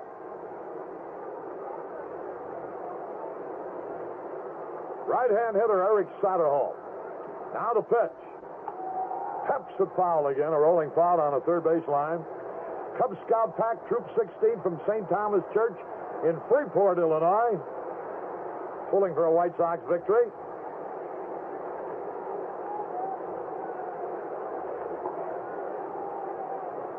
Two strikes and a ball to pitch. Way high and outside.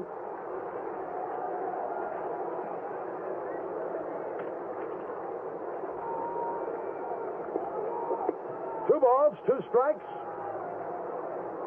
Soderholm waiting. Now the delivery. Ball 3 is high and outside. 3 balls, 2 strikes. Chet Lemon will be next. The ball game in the top of the 4th, the pitch. Ball 4, he walked it. And the White Sox fans cheer. That's the first base on balls given up by Jerry Augustine.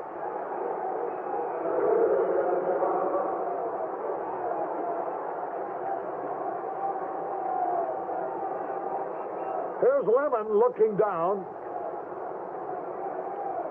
at Bobby Knapp, coaching at third base. The sun trying to peek through the clouds.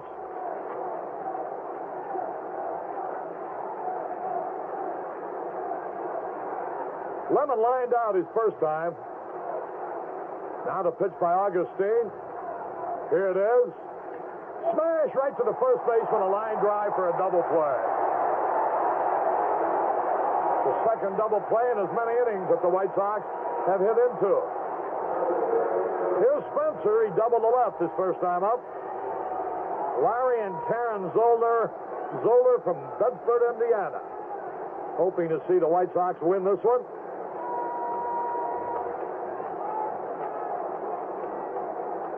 Group of 20 from Racine, Wisconsin are here. Enjoying Stroh's beer, their note says. 2 out, nobody on. Spencer the batter. Now the pitch by Augustine. Swung on and a high pop foul. May stay in play. More near the stands. He makes a sensational catch. Boy, he left his feet and he lunged forward to about the second row and came back with the ball. A great catch by Charlie Moore to retire Spencer. No runs, no hits, no errors, nobody left. We go into the bottom of the 4th. Milwaukee 3 and the White Sox 2.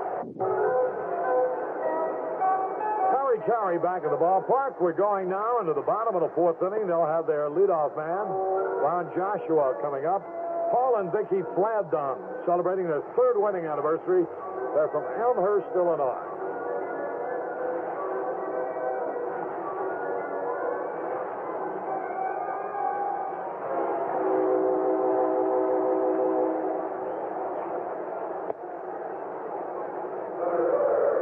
Jim and Bob Matulis from Elmhurst. Dave and Pat Malinowski and Nick and Jim Tomakowski from Lyle are here, rooting for the White Sox. Get well wishes to Angelo in West Suburban Hospital in Oak Park. Bob Allen from Chicago Heights and Joe Shue from Oaklawn are here. Here's Von Joshua. He's 0 for 1 in this ball game. The first pitch is a fastball a little wide.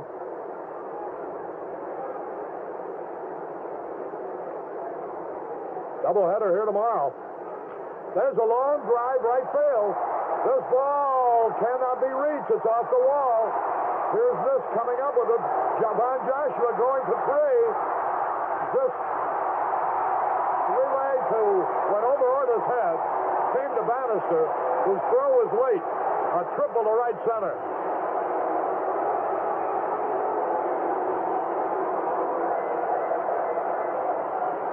Here's Jim Wohlford now. He's driven in 2 runs. Baltimore leading Minnesota 3-0. Boston and Kansas City and New York and Texas play tonight. Boy, these 4 teams are so closely bunched that whoever wins goes into first place. White Sox lead by percentage points over Texas. Infield comes in. Wohlford is the batter. Stone's pitch. Here it is. Curve, and he swung and he missed. 1 strike to nothing.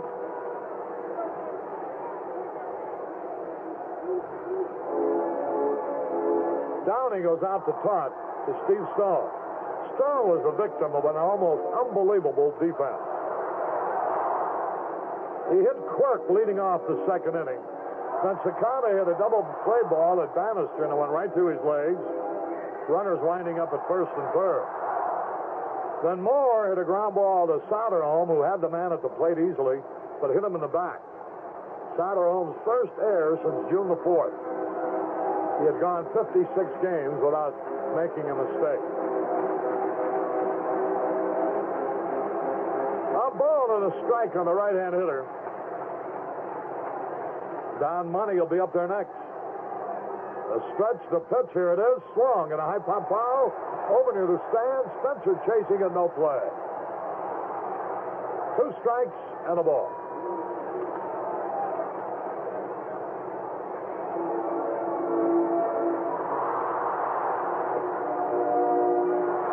White Sox return home Monday night against the Yankees. Night games Monday night and Tuesday night.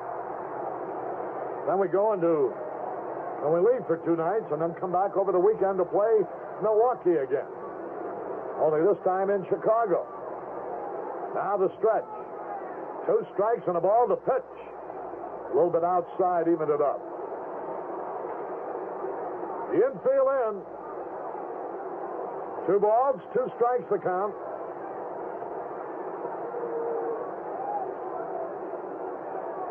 Now the stretch. Here's the pitch on the way. Fouled it back. Stone was going for the strikeout. Tried to get his fastball by him.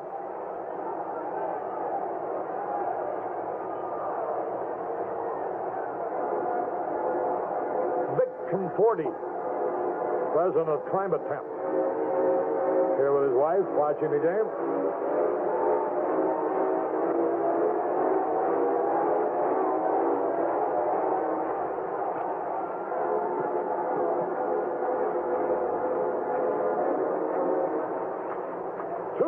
Two strikes. Now the wind-up, the pitch. Here it is. Fouled it back again. Wohlford trying to go to right field. Don Money would be next. A doubleheader here tomorrow gets underway at 1. We'll be with you at 12:45. Ken Kravick against Steve Renko. And Steve Renko. Ken Kravick and Steve Renko will do the pitching for the White Sox.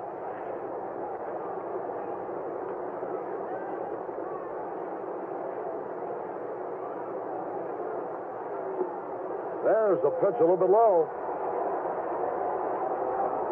And now the count is 3-2. A runner at third base, nobody out. Milwaukee already leading 3-2. Now the wind, the pitch. Here it is. Bouncing ball right back to the pitcher, holds a runner at third, throws to first. Good play by Stone. 1 away, that brings up Money. He's struck out and sacrificed so far. Gang here from Morris, Illinois.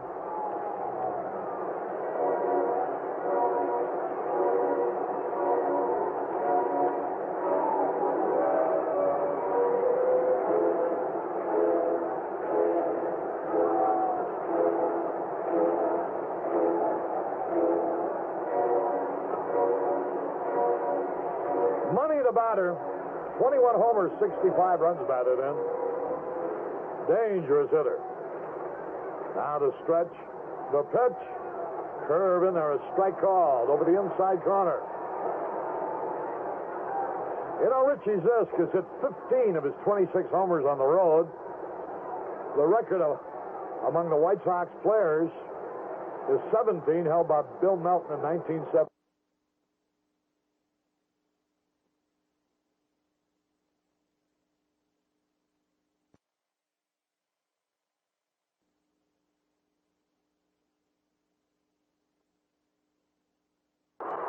The ball game of the 4th. Plenty of time to get them.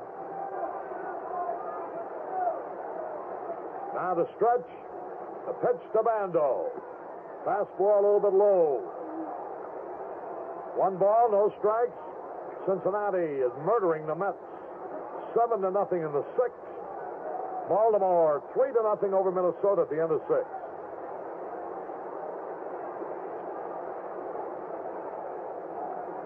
Here's a pitch low to Bando. 2 balls, no strikes. Cubs have tied up the Dodgers. No, now the Dodgers have taken the lead 2-1. Here's the pitch, a strike call.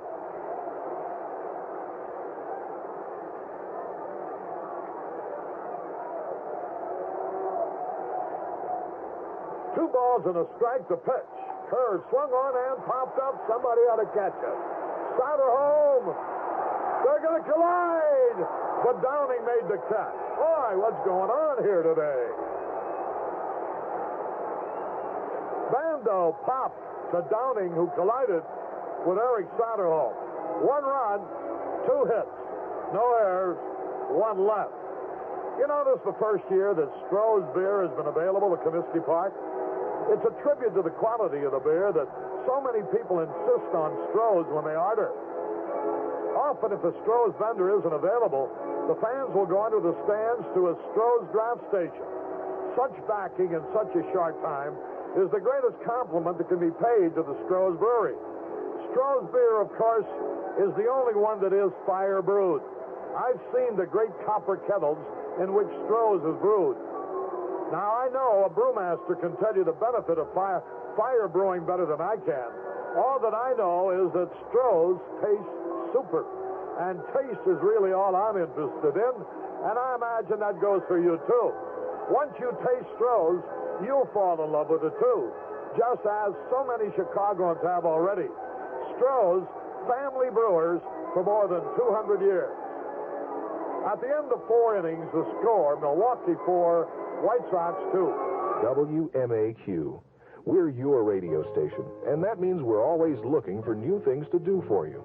That's the reason we ask you to call us at 591-4000 and tell us what you want. That's also the reason we bring you the big singers live in concert. It's also why we give away big money and prizes, including color TVs, cars, and stereos. We share the money with you. And, of course, we play the music you ask for. And we've got more new things on the way. We're here for you. Your radio station, WMAQ. This is WMAQ Chicago. WMAQ. Harry Carey back at County Stadium. Brian Downing, who drove in a run with a sacrifice fly in the second, will lead it off. Here's the first pitch by Augustine, and the curveball in it for a strike off. This Augustine has gotten tougher. 1 strike to nothing. 4-2 lead for Milwaukee. The pitch. Fastball is low, and the count is evened up. A ball and a strike.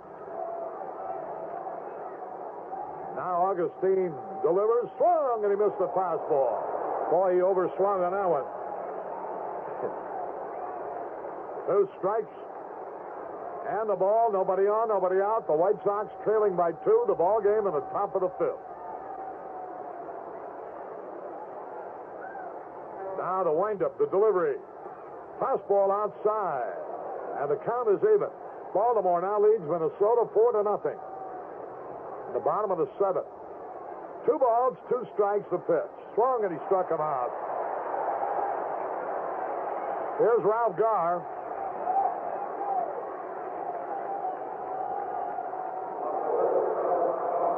One man out. The Steinmetz High School class of 47 is here. 30 years ago.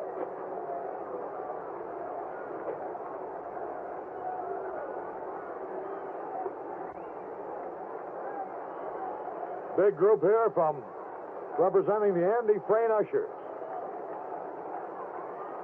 Here's Garr. Bouncing ball, that'll be an easy out. Over to first base. Garr is retired. They're from Wildwood, Waukegan, Zion, Park City, Wadsworth, Grandwood Park, and Glenview.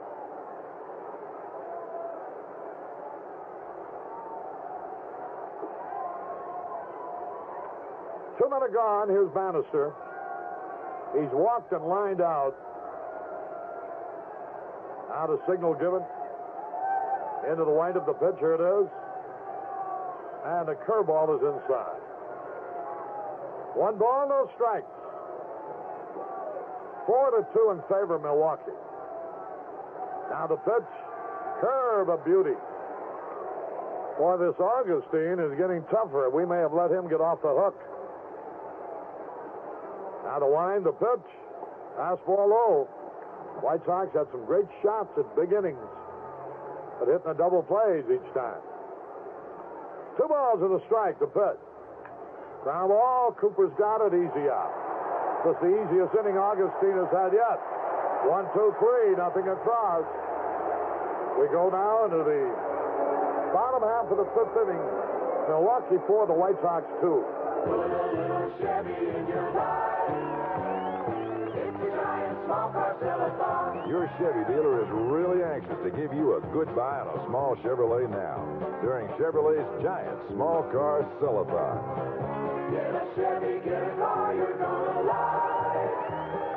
It's a giant small car sell-a-thon. Chevy Chevette's got the highest EPA gas mileage rating of any car built in America. Chevette, with its available 1.6-liter engine and standard transmission, is EPA rated at 43 miles a gallon highway, 31 city. That's an estimate, and your mileage will vary. But 43 highway, 31 city. That's terrific. Put a little Chevy in your life. It's a giant small car sell-a-thon. Chevy Monza's rated at 33 miles a gallon highway, 24 city, with standard 4-cylinder engine and manual transmission. So get a Chevy, get a car you're gonna like. Right now, America, at your Chevrolet dealers. It's a giant small car sell-a-thon. You'll love it. Harry Carey and Jimmy Pearsall as we go now to the bottom half of the 5th inning. 4-2 in favor of Milwaukee. We can't afford to give them any more opportunities. Rod, Wendy, Jan John are here from Joliet, and a group of 42 from the ARA Food Services. In Chicago are here. Robin Yount's going to lead it off. Jimmy, it looks like we just can't play 2 good defensive games in a row. Now to pitch to Yount, swung on, ground ball to short. Bannister's got it, throws him out. 1 away. Last night, Wood threw a lot of ground balls at times, but they were so easy. You know, they were just jammed to hitters. But if we get a play where we've got to think quickly, we rush ourselves and everything goes wrong. The ball goes through the legs of the infielders, or we forget to cover the base. It's just sad that it happens. 1 out. Well, the hitters just have to carry the load as they have all year, because you're sure not going to win with defense, apparently. 1 out. Here's the pitch on the way. Quirk fouls it on the ground. 1 strike and nothing. Boy, that double of monies. Garr acted like he thought maybe the ball was foul, or else he thought it was a home run. Close as he's playing to the line, he could give a better attempt than that ball. I don't know if he could have caught it or not, but you've got to hustle over there and give yourself a good chance. You never know when you're going to call. Never quit on a ball. Now the pitch on the way, and Quirk takes it wide. Jamie Quirk, who's the designated hitter. 1 out. Ball game in the bottom of the 5th. 4-2 in favor of Milwaukee. Baltimore's taking a 4-0 lead at Minnesota. But now, Craig Cusick just hit his 11th of the year for Minnesota, and it's a 4-1 ball game. Here's a little tap to the first baseman, Spencer. Fumbles it, picks it up, steps on the bag for the out. What a tough play. Even though the ball was hit easy, it was rolling down there very slowly, and then took a hop to his right, and he hit the heel of his glove, and then he had to pick it up and be in the way of that runner. That runner could have knocked him down. 2 men are gone. Here's Lenn Sakata, the second baseman. He's 0 for 2 in this game. Safe on an error. The run scored on that turned the inning around in the 2nd inning. That's when Soderholm hit the runner trying to throw him out at the plate. Here's a fastball high. Steve Stone, who has deserved a better fate, is trailing 4-2. There's a ground ball deep short. Bannister, good stop. Long throw into the dirt. Spencer comes up with it. From Bannister to Spencer, a sparkling play all the way around. Bannister on a backhanded stop, and then Spencer on a short hop pickup. 1, 2, 3. Nothing across. At the end of 5, Milwaukee 4, the White Sox 2.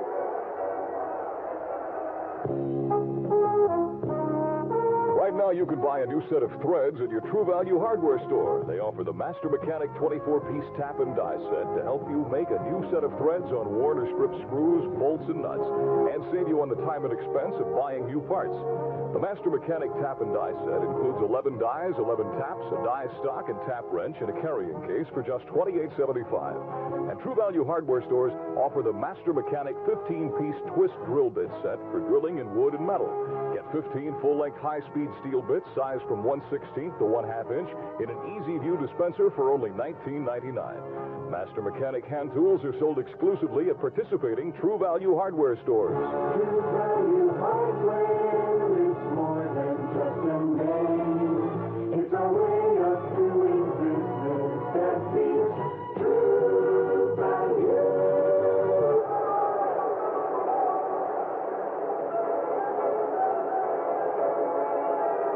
Carey and Jimmy Pearsall, we go into the top of the 6th inning. The White Sox are trailing 4-2. Each team has had 5 hits. Each team has made 3 errors. The boys are here from Willow Springs.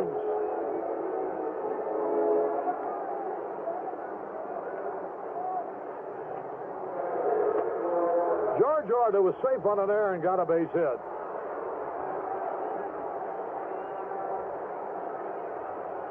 It'll be Orta, Zisk, and Johnson if anybody gets on Soderholm. So maybe the White Sox can break through. They need this one badly. Baltimore leading Minnesota 4-1 at the end of 7.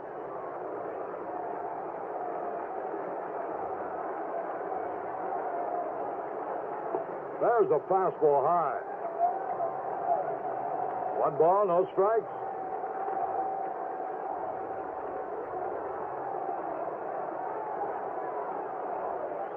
Oh, it was a bad pitch. He didn't want to swing it, hit his bat. A foul ball. Ross Grimsley pitching for Minnesota. Johnson is relieved. Ross Grimsley rather pitching for Baltimore. Tom Johnson is relieved for Minnesota. Now the pitch. Swung at a high fastball and he missed it. Well, he's getting sharper and quicker. Sometimes a pitcher like this, who's pitched a lot, he's pitched an awful lot of innings this year, gets stronger as he goes along. 2 strikes and a ball. He has jammed Orta with 2 high, tight fastballs. 2 strikes and a ball. Now the pitch, here it is. Curveball, foul back. And the count stays the same. The Dodgers lead the Cubs 2-1 at the end of 6. Cincinnati murdering the Mets 7-0 at the end of 6. Houston at Philadelphia tonight. Here's the pitch. Wide, ball 2. He missed with a fastball. 2 balls, 2 strikes. Jerry Augustine. Stocky left-hander into the windup. The pitch. Ground ball off the pitcher's glove to the second baseman. He throws the first to the out. 1-4-3. If the pitcher hadn't touched it, the ball probably would have gone through. But as it was, Sakata very nicely went to his right, picked it up, and flipped it over to first for the out. Save yourself a lot of ball games being able to do that, being quick. Here's Zisk. He's 2 out of 2.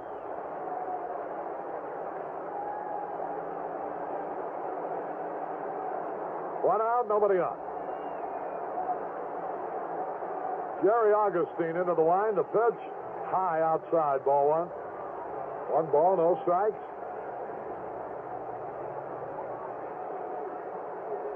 The pitch. Curve, a beauty, a strike call. A ball and a strike. 1 man out. Lamar Johnson will be next. Here's the pitch. Inside fastball, ball 2. Augustine has a pretty good rhythm of his pitches, fastball and curve. I can't believe he's lost 5 in a row. There's a pitch lined in the right field. Easy out to Wohlford. Zisk hit that ball hard, but right at Wohlford.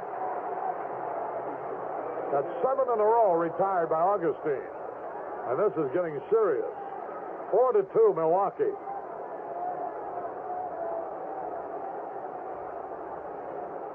Here's Lamar Johnson hitting to a double play in the 3rd. Single to drive in a run in the 1st. 2 men out, nobody on. That double play really hurt. We had hit the ball hard first 2 men up there. Ever since that double play, no, we haven't had a hit. There's a curve, a little bit outside, ball one. 1 ball, no strikes. 2 men are out. We're in the 6th. Now the pitch.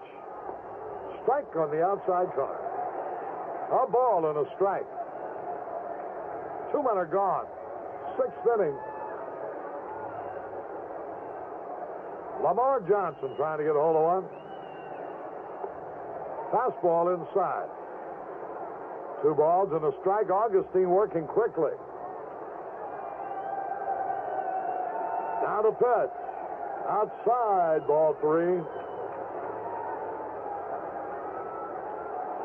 3 balls and a strike. 2 out, nobody on. The pitch. Lined in the left center field. And it's in there for a hit, rolling to the wall. Here's Lamar on his way to second base with a double. Johnson lines a double to left center. Throw him a fastball, and he just wears it out. He can hit the breaking ball, but he is definitely give me that fastball hitter. Jerry Augustine is from nearby Green Bay, Wisconsin. Just 25 years old. Went to the University of Wisconsin at La Crosse. This is his 3rd year in the big league. Last year he won 9. So far this year he's won 10. Activity in the bullpen, I think it's Rodriguez. Soderholm the batter. A runner in scoring position, 2 out. Now the signal given. Here's the pitch on the way.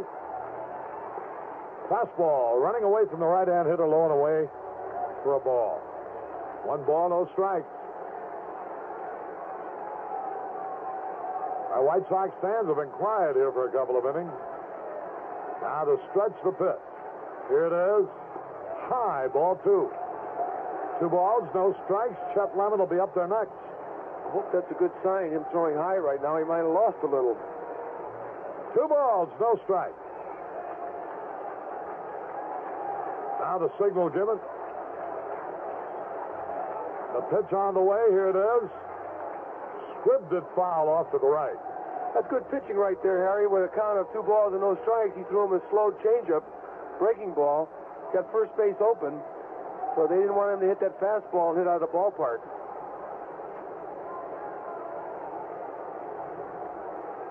Two balls and a strike. Here's the pitch. Ball 3 outside. Chet Lemon will be next. 40 Sox supporters are here from Joan and George's with Astros on tap. Now the stretch 3-1 pitch. Here it is. Swings and he fouls it back. He had a good cut of the curveball. Yeah, the gang here from 55th and Narragansett. Have you learned the music? Can you read that music yet? Not yet. 3-2 pitch. Here it is. Fouled out of play off to the right. I like the way he went after that ball. It was outside, and Soderholm went right with it. He's guarding the plate. Right now, he's not going to take a chance to be called out if he can help it. 3 balls, 2 strikes. A runner in scoring position. We're in the 6th. A big run to pick up. Now the signal given. Here's the pitch. High drive to right field. Going to be an easy out. Wohlford waiting for it to retire the side. No runs, 1 hit. No errors, 1 left. We go to the bottom of the 6th. Milwaukee 4. The White Sox 2.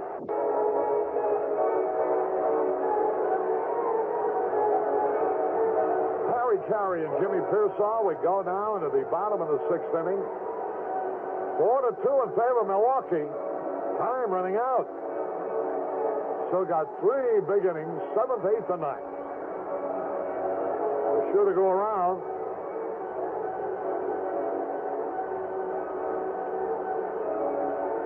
We're sure to go all the way around to Soderholm, who made the final out in the 6th. Here's Moore, safe on an errand, flat out. 2 costly errors by the White Sox. Gave them 3 runs in the 2nd inning. An inning in which they had only 1 hit. A little bloop single by Wohlford. Now the windup by Stone. The pitch is a curve inside and high. 1 ball, no strikes. A couple of years ago when Moore was playing the outfield, he looked pretty good out there. Looked like a good hitter. When he's catching, he doesn't hit as well. Good fastball, a strike called. A ball and a strike. Well, I think he was originally a catcher, and they... Well, they had quarters, Steve. Yeah. Now the pitch, high, pop fly. Somebody ought to catch it. Orta under the ball. 1 away. Moore pops to Orta. Here's Von Joshua. He tripled and scored in the 4th. A big extra run for them. Martinez is relieved for Baltimore in the 8th in Minnesota. 1 out.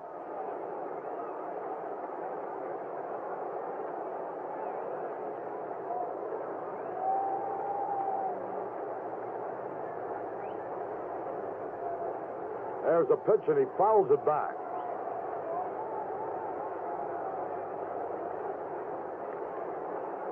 One man out.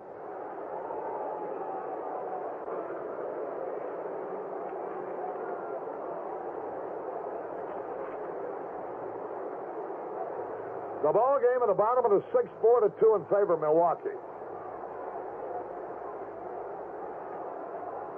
Here's the pitch on the way, swung, and a nice lazy fly ball should be caught.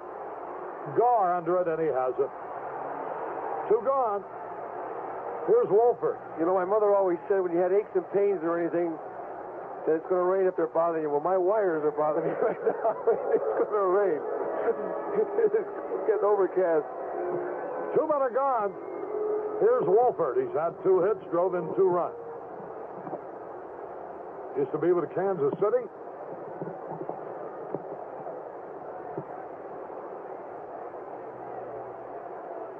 Here's the pitch. Fastball inside.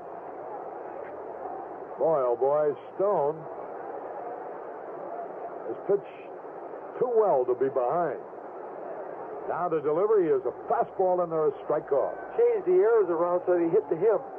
He's made 3 fine plays. A ball and a strike. And he's alert and aware of what he wants to do when the ball is hit to him. Right. Now the wind, the pitch, here it is, swung and foul back. Nothing like experience. And I think when Bannister gets it, he might be a better player. But to learn in the big leagues and never really play a full season, awfully tough. 2 strikes on the ball. 4-2, 3 big chances left for the White Sox. Jim Wohlford waiting. Here's the pitch. And it's a little high. That evens it out at 2-2. Watching him pitch today, he doesn't have a good curveball. I think his slider has been excellent, and his fastball has been where he's been able to spot it. 2 balls, 2 strikes.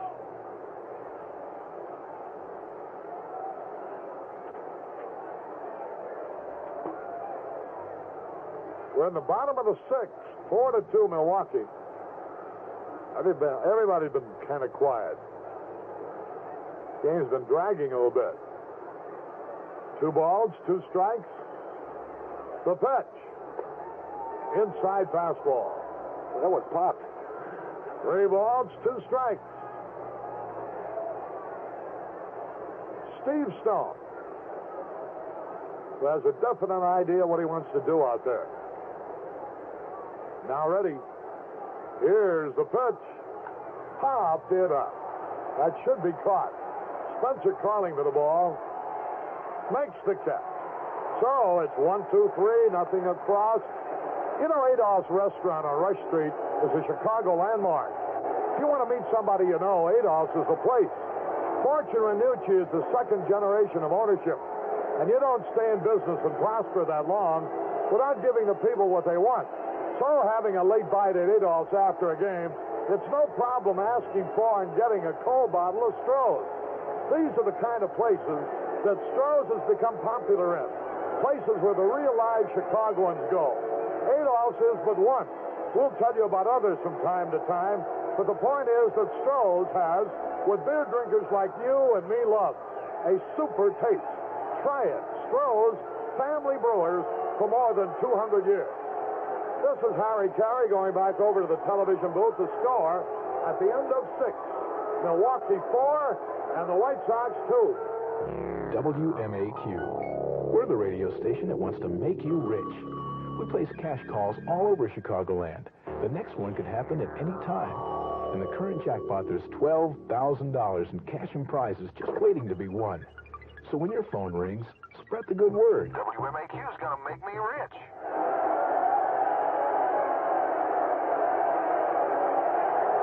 Everybody, Jimmy Pearsall back at County Stadium. The White Sox are down by 2, and Lemon will start it off here in the top of the 7th inning. Now the White Sox fans come alive here.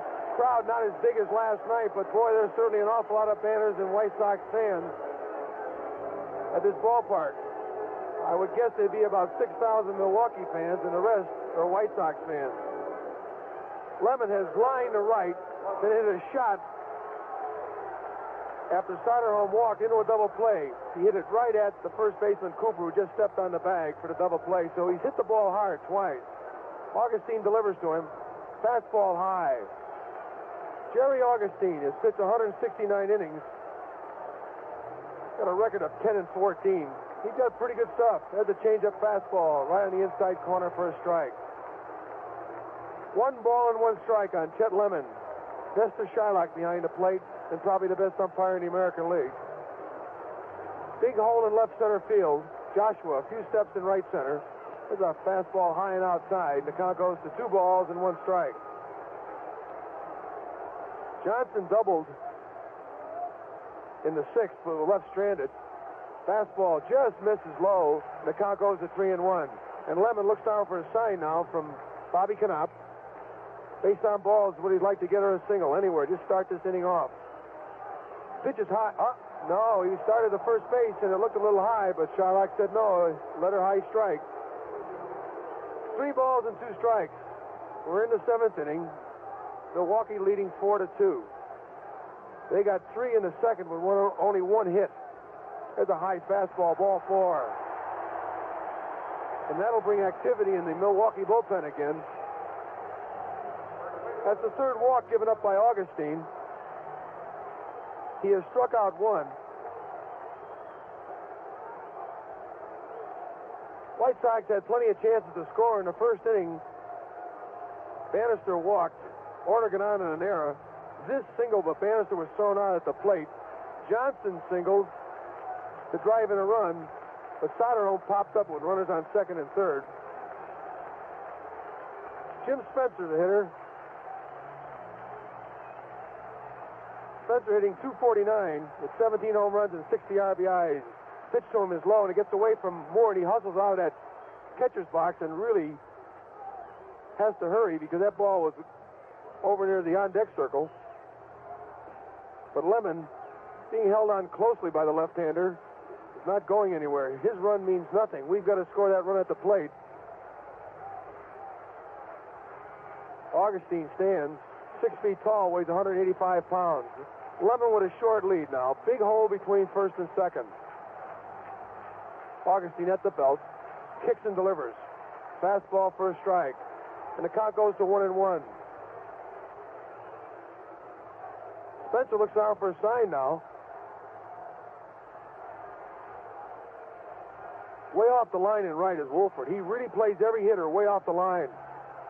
Any ball down that right field line or any close to right field will score a run. Fastball swung on a high hopper, foul just over the head of Minoso, and rolls down the right field line. Rodriguez warming up in the bullpen for the Milwaukee Brewers. The Brewers not having a good season. are 22 games out of first place in the American League East. They have won 53 and lost 72, so they have not had a good year. Sal Bando, the $1 Million Baby, is off the bag at third and playing deep. 1 ball and 2 strikes on Spencer. Now he steps out as Augustine takes too much time. Don't forget that series with the Yankees Monday and Tuesday night. 20,000 unreserved seats will go on sale the day of the game. So get out and help the White Sox defeat the Yankees. We need your support. The pitch swung on. Ground ball foul into the dugout. And the count remains at 1-2. Cincinnati leads the Mets 7-1 in the 7th inning. Los Angeles leads the Cubs in the 6th 2-1. Baltimore leads Minnesota 4-1. Martinez is now pitching for Baltimore. He's their ace reliever. He has won 11 games in relief. Spencer ready now, choking up on the bat. Augustine, the left-hander at the belt, kicks and delivers. Breaking ball swung on, fly ball center field. That should be an easy out for Joshua, and he takes it. That ball was away from Spencer, and he reached out and just got a little piece of it and popped it into center field. 1 away. Brian Downing, the hitter. Downing hit a long sacrifice fly to left. That money had to go all the way back to the 362 sign in left field. The wind blowing in held that ball up. He got his 17th RBI. He's hitting .280. 3 home runs and 17 RBIs, and he is 0 for 1. He struck out in the 5th inning. Joshua now moves over straight away in center field. Big hole in left center as Money is over near the line and left. Augustine ready. The left-hander delivers high outside, ball 1.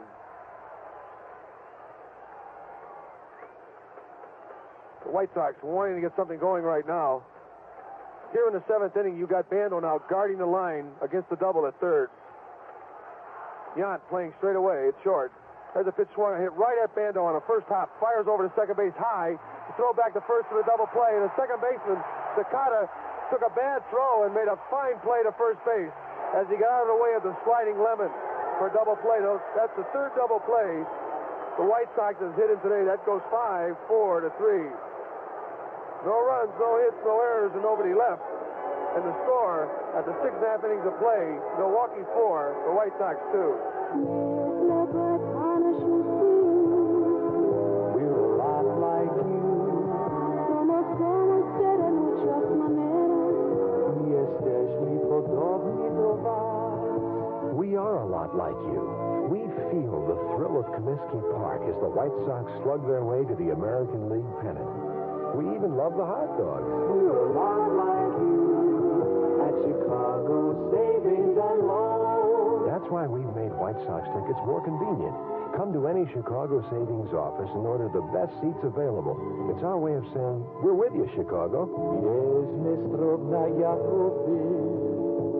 and it helps us hear you. Call 476-7575 for the office nearest you in Darien, Des Plaines on North Avenue and Southwestern. At Chicago Savings and Loan, we're a lot like you. Member FSLIC. Hi, everybody. Jimmy Pearsall back at County Stadium in Milwaukee. We're in the bottom of the 7th inning. Steve Stone on the mound. Steve with a record of 13-7. Has not had a very good day in support of his teammates. An error by Bannister and an error by Soderholm in the 2nd inning got him in plenty of trouble. The White Sox lead the American League by 1 percentage point over Texas. Kansas City is a half a game behind, and Minnesota is a half a game behind. So the race in the West in the American League is going to go right down to the wire.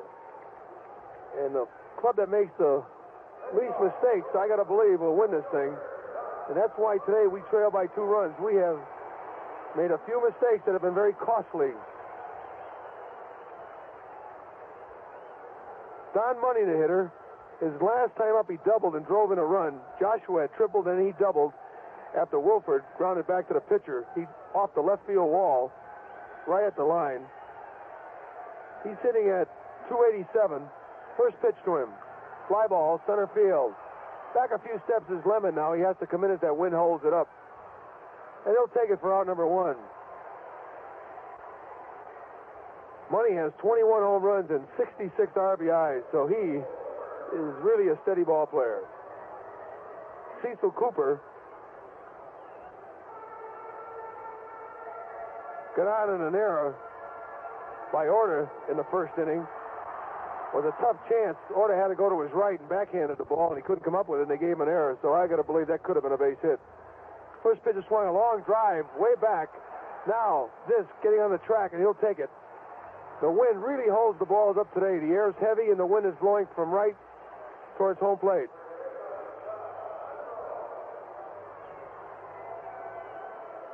Stoney gets Money to fly to center, and now he gets Cooper to fly to right. And Sal Bando steps in. Tell you, the Jimmy Pearsall seventh inning goes real quick. If you don't like the way I announce, just don't worry about it. I'll be off.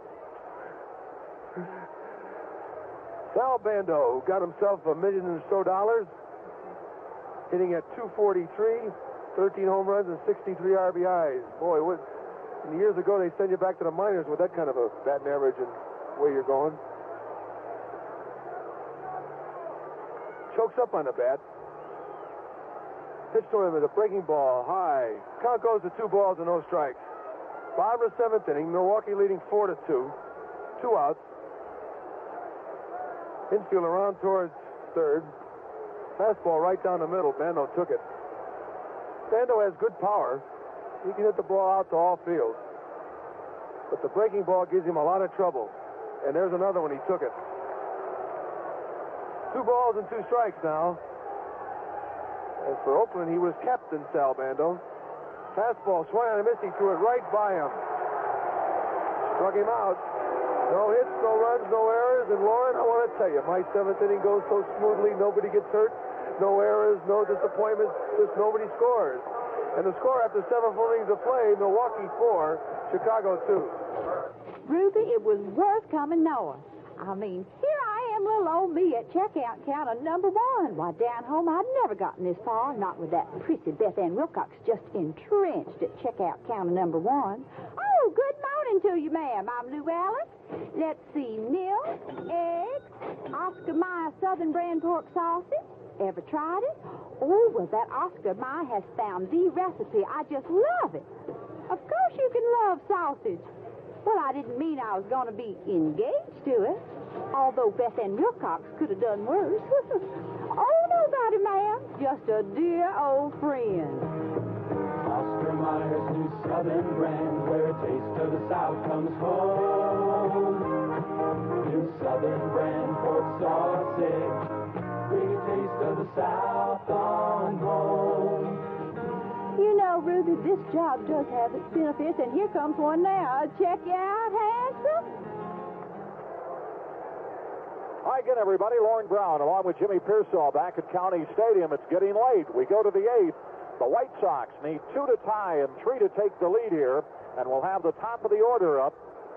It'll be Garr, Bannister, and Orta. And we're going to have a pinch hitter. Nordhagen's going to pinch hit for Garr. I don't know what happened to Ralph. Augustine, well, the reason is Augustine's a left-hander, and Garr has not gotten the ball out of the infield at 3 times up, so they're going to bring Nordhagen up to pinch hit, Jim. Nordhagen awfully strong, and he's proven to me that no matter if he comes off that bench cold, he generally gets a piece of the ball. He can hit the ball at the end of the bat or on the fist and get a base hit, and that's just what we need right now. We just want him on. Nordhagen's hitting .310 with 8 RBIs. So it'll be Nordhagen, Bannister, and Orta as Milwaukee leads 4-2. Did I hear you say it's getting late and we're in the 8th? Are you writing a little poetry, kid? I want to tell Might you. be show at Longfellow. Come on, big fella. Get hit with a pitch in the leg or something where it don't hurt. While the White Sox had runners on the last couple of innings, a 2-out double and a leadoff walk in the 6th and 7th, respectively. But the Brewers have turned over 3 double plays here today to keep out of serious trouble, especially in the 3rd. Augustine has gone all the way. Here's the pitch, and it's a fastball for a strike. Buckner has hit a 3-run homer for the Cubs, his third in 2 days, in the 7th, and the Cubs are leading the Dodgers, I do believe, 4-2 right now. Here's the pitch. There's a swing and a pop-up on the right side. Cooper's there. He's got it. And there's one out. So there's one down, and Alan Bannister, the batter, he has walked, lined out, and grounded out. He's 0 for 2. The White Sox have 6 hits today, but 4 of them by Zisk and Lamar Johnson. Boy, Lamar really with a big stick, and so is Zisk on this road trip. Zisk is every ball good the last 4 days. This whole road trip, Jimmy, he's 13 for 25. Lamar Johnson on this road trip is 11 for 18. And the pitch to Bannister is low a ball after he took the first pitch for a ball, and he's 2-0 the count. Augustine ready. Here's the pitch. Low, ball 3. Well, a walk would send the tying run up. Baltimore just came up with 2 runs in the 9th. They now lead 6-1 with Minnesota batting in the 9th. Here's a pitch. He takes it for a strike. 3-1. Taking all the way. Orioles trying to beat Minnesota for the 3rd straight game. Here's the pitch. Called. Strike 2. Boy, that Augustine really working in a hurry. So he missed on the first 3 pitches. Bannister holding on the next 2. Here's the 3-2 count. Swinging a foul down the right side. I think the White Sox took the bat away from him not only on the 3-0 count, but the 3-1 count as well. You notice how the pitchers are a little stronger in this kind of weather? They just seem to throw harder longer. Here's a swing and a grounder to Bando. He's got it. Bobbles it momentarily, but throws and gets him. There's 2 down.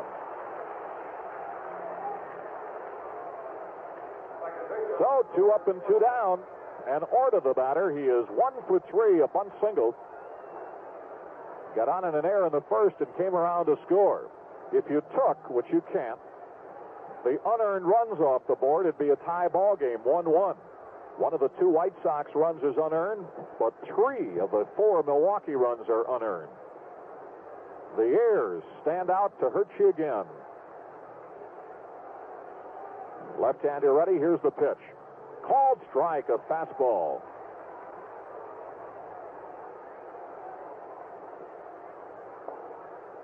Left-hander delivers. Here's the pitch. Swing and a miss on a breaking pitch. Like to see Orta get on. Brings Zisk up with a tying run. Winds out of the south and southeast all day. Blowing in. Still like to see Zisk get a chance to hit this left-hander with a man on. Here's a pitch high and inside a ball. White Sox have been shut out since the 2nd. Left-hander ready. Here's the pitch. Here's a swing and a foul that hit him. Ooh, that hurts. Orta limping around. Got hit on the back and the side of that right ankle, just above the ankle. But just the back edge, the Achilles tendon back there, it looks like, from the point of where he was rubbing.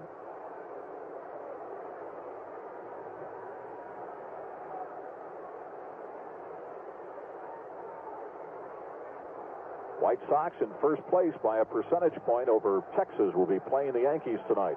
1-2 pitch. Here's a swing and a fly ball to left. An easy out. Money's there. He's got it. And the White Sox go down easily. 1-2-3. So, one more inning to go. The 9th. As we go to the bottom of the 8th. Milwaukee 4, the White Sox 2. Wouldn't you love to get a great deal on a brand new Chevy Love truck? A half-ton pickup that actually carries more than a half-ton? Well, what are you waiting for? The word is out that Chevy dealers have lots of these brand new half-tonners in stock, ready for immediate delivery. And that means there's never been a better time to buy. Because everybody knows that when stocks are high, that's when the deals are good. And right now, the availability of in-stock Love pickups is the best it's ever been. Chevy's tough new Love pickup has power brake standard and a big 6-foot box to carry the load.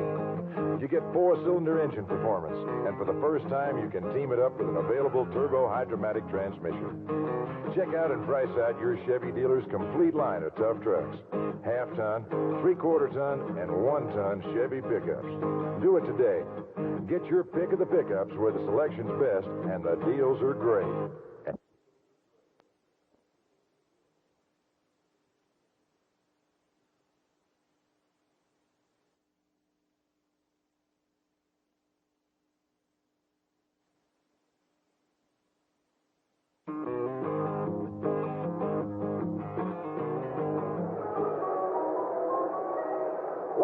Back at County Stadium as we go to the bottom of the 8th. Wayne Nordhagen remains in the ballgame in left field. And Steve Stone in the mound will face Yount, Quirk, and Sakata. Steve has pitched a good ballgame. He's allowed 4 runs on 5 hits, but only 1 of the runs earned. A big error in the second inning. Actually, there were 2 of them, but the first was very critical. With a runner at first and nobody out, a ball went right through Bannister's legs on a possible double play ball. At minimum, you'd get the front man. That whole inning could well have been a different story, but as it was, the Brewers got 3. They added another in the 4th, their lone earned run with a triple and a double. Robin Yount 0 for 3 today. First pitch swing and a foul. Strike 1. Yount has been stopped in this series, 0 for 7. Another good crowd on hand. I haven't heard them announce the attendance yet. They had 28,402 last night. Here's a breaking ball inside, ball 1. White Sox will have to come back in the 9th if they're to win it. Right-hander delivers. There's a swing and a base hit to left field. That's the first hit for Yount in this series. Makes the turn at first, and he goes back as the throw comes in from Nordhagen. In the 9th, it'll be Zisk, Johnson, and Soderholm. Anybody gets on Lemon, so there would be 4 right-handed hitters in a row to face Augustine. Jamie Quirk, the batter, he is 1 for 2, a double. He was also hit by a pitch to lead off that second inning, and it triggered that 3-run rally. White Sox looking for him to try to sacrifice the runner over. Milwaukee looking to get an insurance run here. Right-hander ready. Throws over to first instead. Actually just lobs it over. Sox have won 3 and lost 2 against Milwaukee this year. 2-1 in this ballpark. Right-hander ready, working out of the stretch. Here's the pitch. Here's a bunt to the right side. Spencer's only plays to first as Orta covers. Had no chance to get Yount, and the sacrifice works 3-4. So a runner in scoring position, and Lenn Sakata, the second baseman, the batter. Sakata's been very impressive defensively.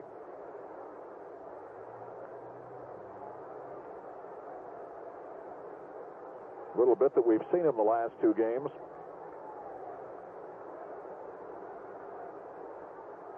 Looks down to Jimmy Bregan at third.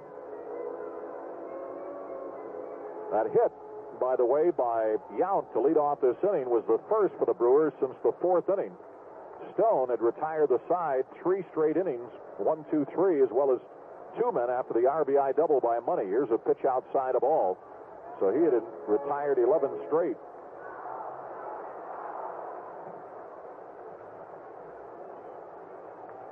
One ball and no strikes to the batter. Stoney ready, looks back to second. Here's the 1-0 pitch. Fastball, low, ball 2. 28,045 here today. Just a little less than last night, and the Brewers have gone over the million mark. 1,006,596. Here's a swing and a grounder foul to the left side. 2 balls and a strike. Brewers may get to 1,000,002 this year, and I'll tell you, that's not bad when you consider the fact that the Brewers are 22 games out of first place. and have really not been in it since late June. Right-hander ready. 2 balls and a strike. The pitch is swinging a foul to the upper deck, and it's evened up at 2-2.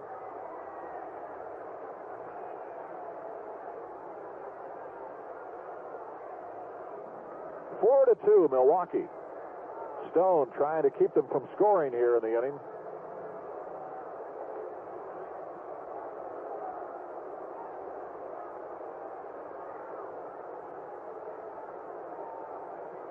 Two balls and 2 strikes. Yount off a second. Stone ready. 2-2 pitch. Swinging a fly ball to right field. Zisk going back near the warning track. On the track, he's there and he's got it. And tagging up and going to third is Yount. So there's 2 down now, and Charlie Moore, the catcher, the batter, with a runner at third and 2 out. Moore has gotten on in a fielder's choice and scored, and he's flied out and grounded out. Officially, he's 0 for 3. Baltimore beat the Twins again, 6-2. Grimsley over Redfern. That's the 3rd straight win for the Orioles over Minnesota. So the Twins now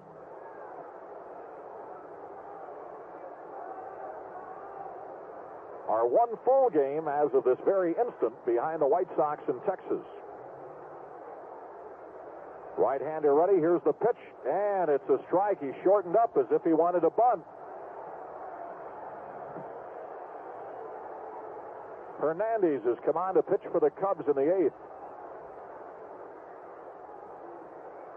Right-hander Stone in the windup. The 1-strike pitch. High, a ball.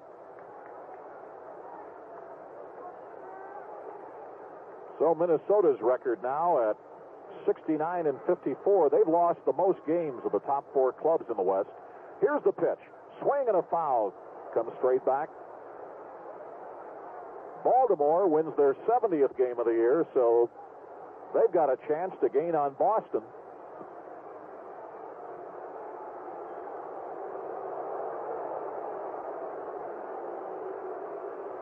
One ball and 2 strikes to Charlie Moore. 4-2 ball game. We're in the bottom of the 8th. White Sox trying to win their 2nd in a row over the Brewers. A runner at third, 2 out. Stone steps off the rubber. Boy, he's pitched a fine ball game, but 3 unearned runs have hurt him. Right-hander ready. Here's the pitch. Swing and a miss. He struck him out. And that retires the side. No runs, 1 hit, 1 left. So we go to the 9th. The last chance for the White Sox as things stand at this very moment. It's Milwaukee 4, the White Sox 2. WMAQ. We're your radio station, and that means we're always looking for new things to do for you. That's the reason we ask you to call us at 591-4000 and tell us what you want. That's also the reason we bring you the big singers live in concert. It's also why we give away big money and prizes, including color TVs, cars, and stereos. We share the money with you. And, of course, we play the music you ask for. And we've got more new things on the way. We're here for you. Your radio station, WMAQ. Warren Brown back in Milwaukee as we go to the 9th. Jerry Augustine has pitched a good game, as has Steve Stone. In fact, both pitchers have given up 6 hits. Both clubs have committed 3 errors, and the 3 errors by the White Sox have given Milwaukee 3 runs, but the 3 errors by Milwaukee have given the White Sox only 1 run. And that's the difference in the ballgame. The Sox errors have been more costly than the Brewers errors. The Milwaukee Brewers have just announced the acquirement of Ed Kirkpatrick from the Texas Rangers for a player to be named later, and placed infielder Tim Johnson on the 15-day disabled list. Kirkpatrick, 32 years old, can catch, play first, and the outfield. So the Rangers have a spot open on their roster. It'll be interesting to see who fills it. Kirkpatrick expected to report for tomorrow's doubleheader. Richie Zisk will lead it off. He'll be followed by Lamar Johnson, Eric Soderholm, and anybody gets on, Chet Lemon. For the White Sox with 4 right-handed hitters up here in the ninth. The first pitch to Zisk. Swing and a foul. Hits the umpire, Lester Shylock. Zisk today, 2 for 3, a pair of singles, and he is lined out to right. So he's had some good cuts at Augustine. Now, Nestor, at the request of Richie Zisk, examines the baseball. Want to make sure it was all right after fouling it off. White Sox fans starting to talk it up, chanting, "We're number one."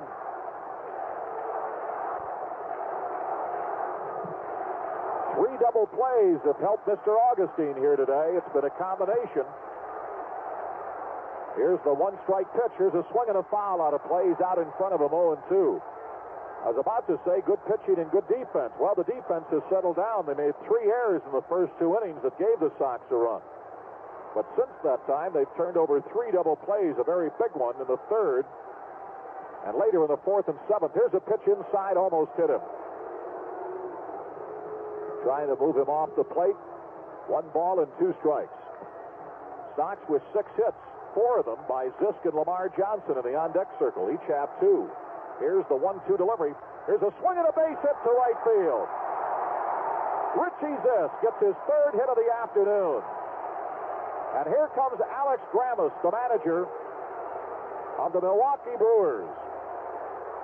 Last night, Zisk was 1 for 2. This afternoon, he's 3 for 4. What a road trip he has had. Zisk has 13 hits in 26 times at bat on this road trip. And we've got a pitching change in Milwaukee. That is all for Augustine.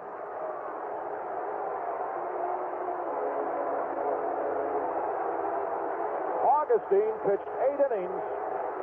He allowed 2 runs on 7 hits. 1 of them an earned run only. Walked 2, struck out a man, and threw a wild pitch. Rodriguez and McClure had been warming up, a left-hander and a right-hander. We presume it will be Rodriguez, the right-hander, whom the White Sox have beaten twice this year. He's getting into the Brewers' car out in center field after coming out of the bullpen, so we'll wait and check him out for you when he comes in. But you would obviously think it would be the right-hander with all the right-handed hitters due up. Oscar Gamble may step in for Lamar Johnson. Lamar is 2 for 3 today, a single and a double and an RBI.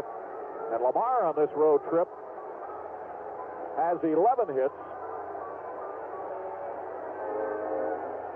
in 18 times to the plate with 2 RBIs.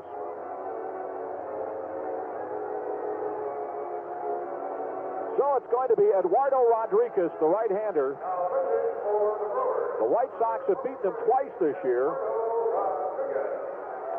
And he comes in to face Lamar Johnson. Oscar Gamble's in the on-deck circle. I take that back in the dugout. He may be coming out. Lamar Johnson still in the on-deck circle. And Gamble, who hit a home run here last night, may come in. The Cubs got 3 in the 7th. The Dodgers came back with 1 in the 8th. And it's tied up 4-4, the Cubs and the Dodgers. And listen to the hand for Oscar Gamble coming out of the dugout.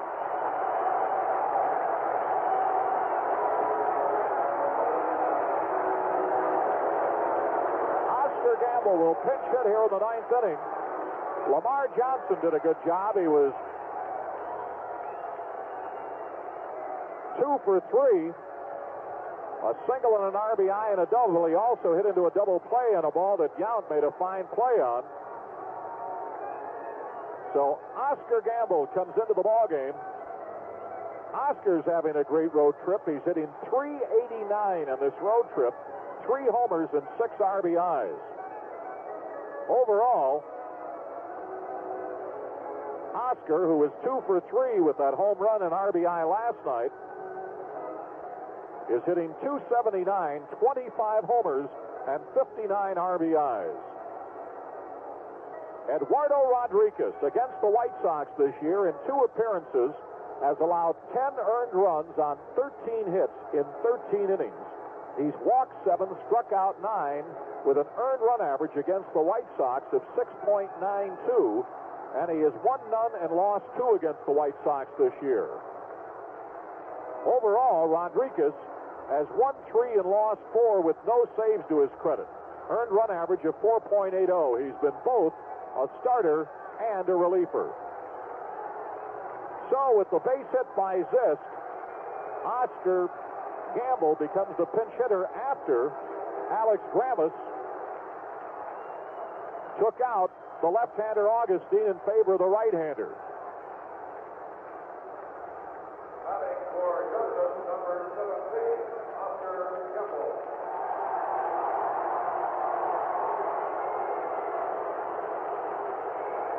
So Oscar Gamble, announced to the crowd, gets another big hand.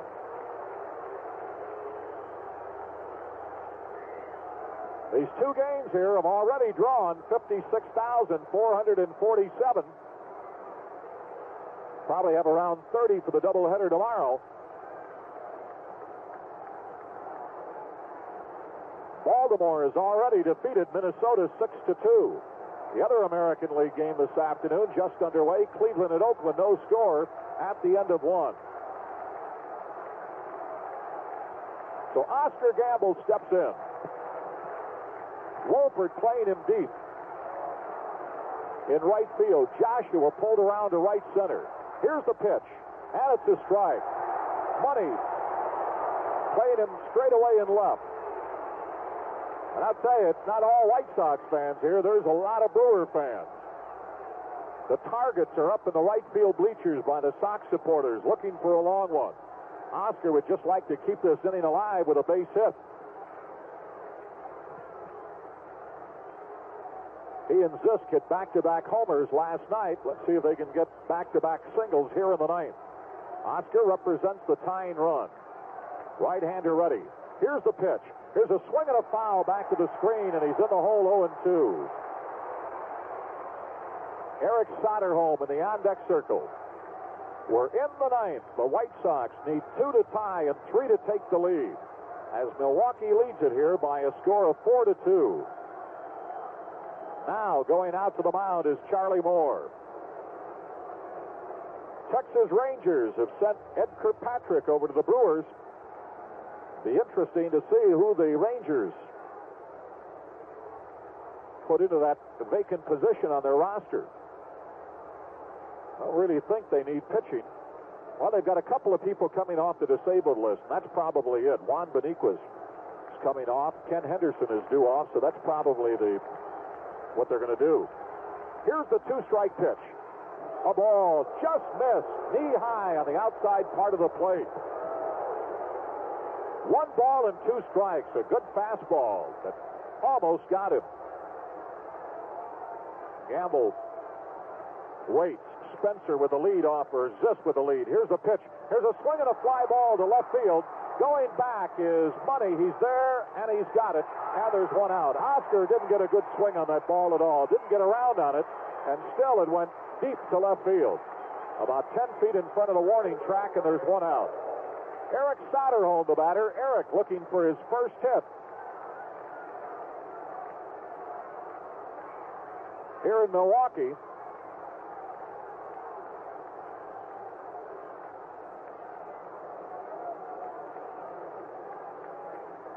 Eric is 0 for his last 10.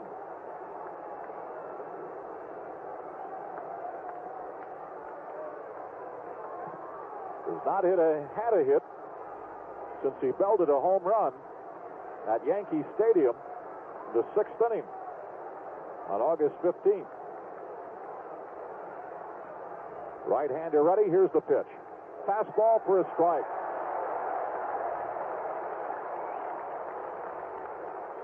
Cincinnati beat the Mets 8-2 this afternoon. Right-hander ready. The 1-strike delivery. Swing and a miss. So Rodriguez has come in, and 2 batters in a row. He's jumped out in front of 2 strikes. Zisk was in the hole, actually, with 2 strikes against Augustine, and he got the base hit. So 3 hitters in a row for the White Sox have been in the hole 0-2 here in the 9th. Right-hander ready. Here's the pitch. Comes sidearm, misses inside a ball. Good velocity on it. But he missed inside. 1 ball and 2 strikes. Outfield playing Soderholm straight away.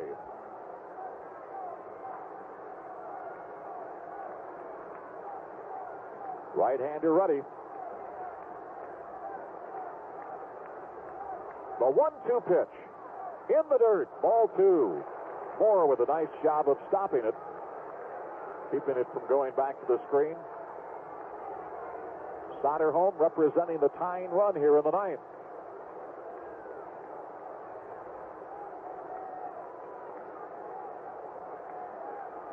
Right-hander ready. The 2-2 pitch. Outside a ball. He almost threw that one away.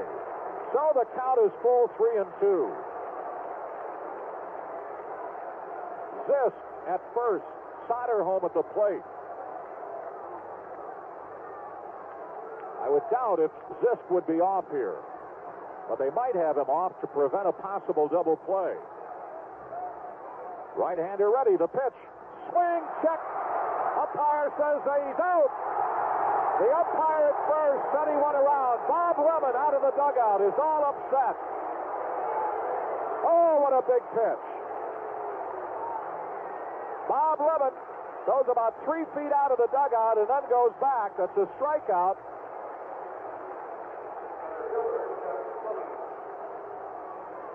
So there are 2 out now as Soderholm, unable to check his swing according to the first base umpire. The home plate umpire could not tell. And Steve Palermo, even though he's a rookie, gave it the dramatic strikeout sign.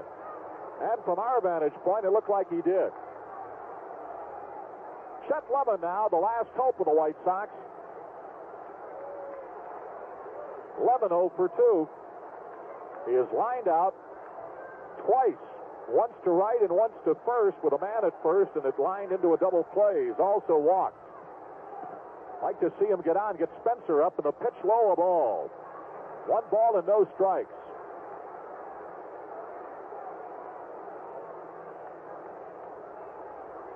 Spencer, a left-handed hitter in the on-deck circle.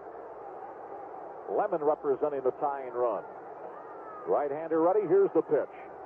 Swing and a miss on a big cut. 1 ball and 1 strike. Rodriguez in relief of Augustine. Trying to nail it down for the left-hander. The White Sox trying to keep it alive and at minimum tie it up. The airs have been crucial again. Here's the pitch. Outside and low, a ball, 2-1.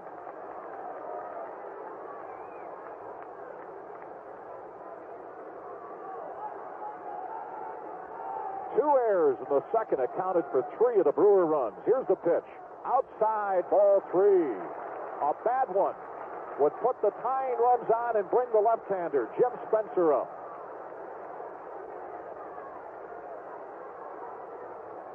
Rodriguez came in and got Gamble to fly out, and then he struck out Soderholm.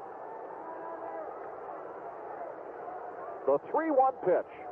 Here it is. Called strike. Lemon shakes his head as he got a fastball around the knees. So we go down to the final pitch possibly. 3 balls and 2 strikes. Richie Zisk at first. He'll be off with 2 out.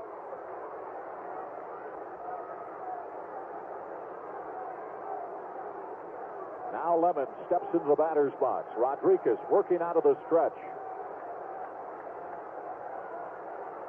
Here's the pitch. Swing and a miss. He struck him out. The game is over. And the Brewers win it 4-2. No runs, 1 hit, 1 man left on, and we'll be back to wrap it up in just a minute.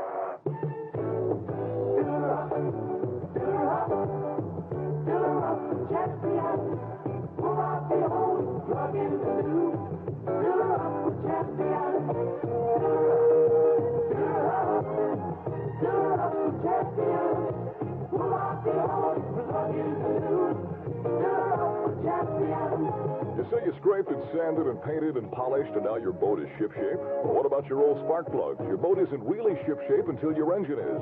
And that means a tune-up with fresh Champion spark plugs. A fresh set of Champions can give you smoother performance and less gallons per hour. So before you ship out, tune up with the plug that sparks more racers to victory than any other brand. Fill her up with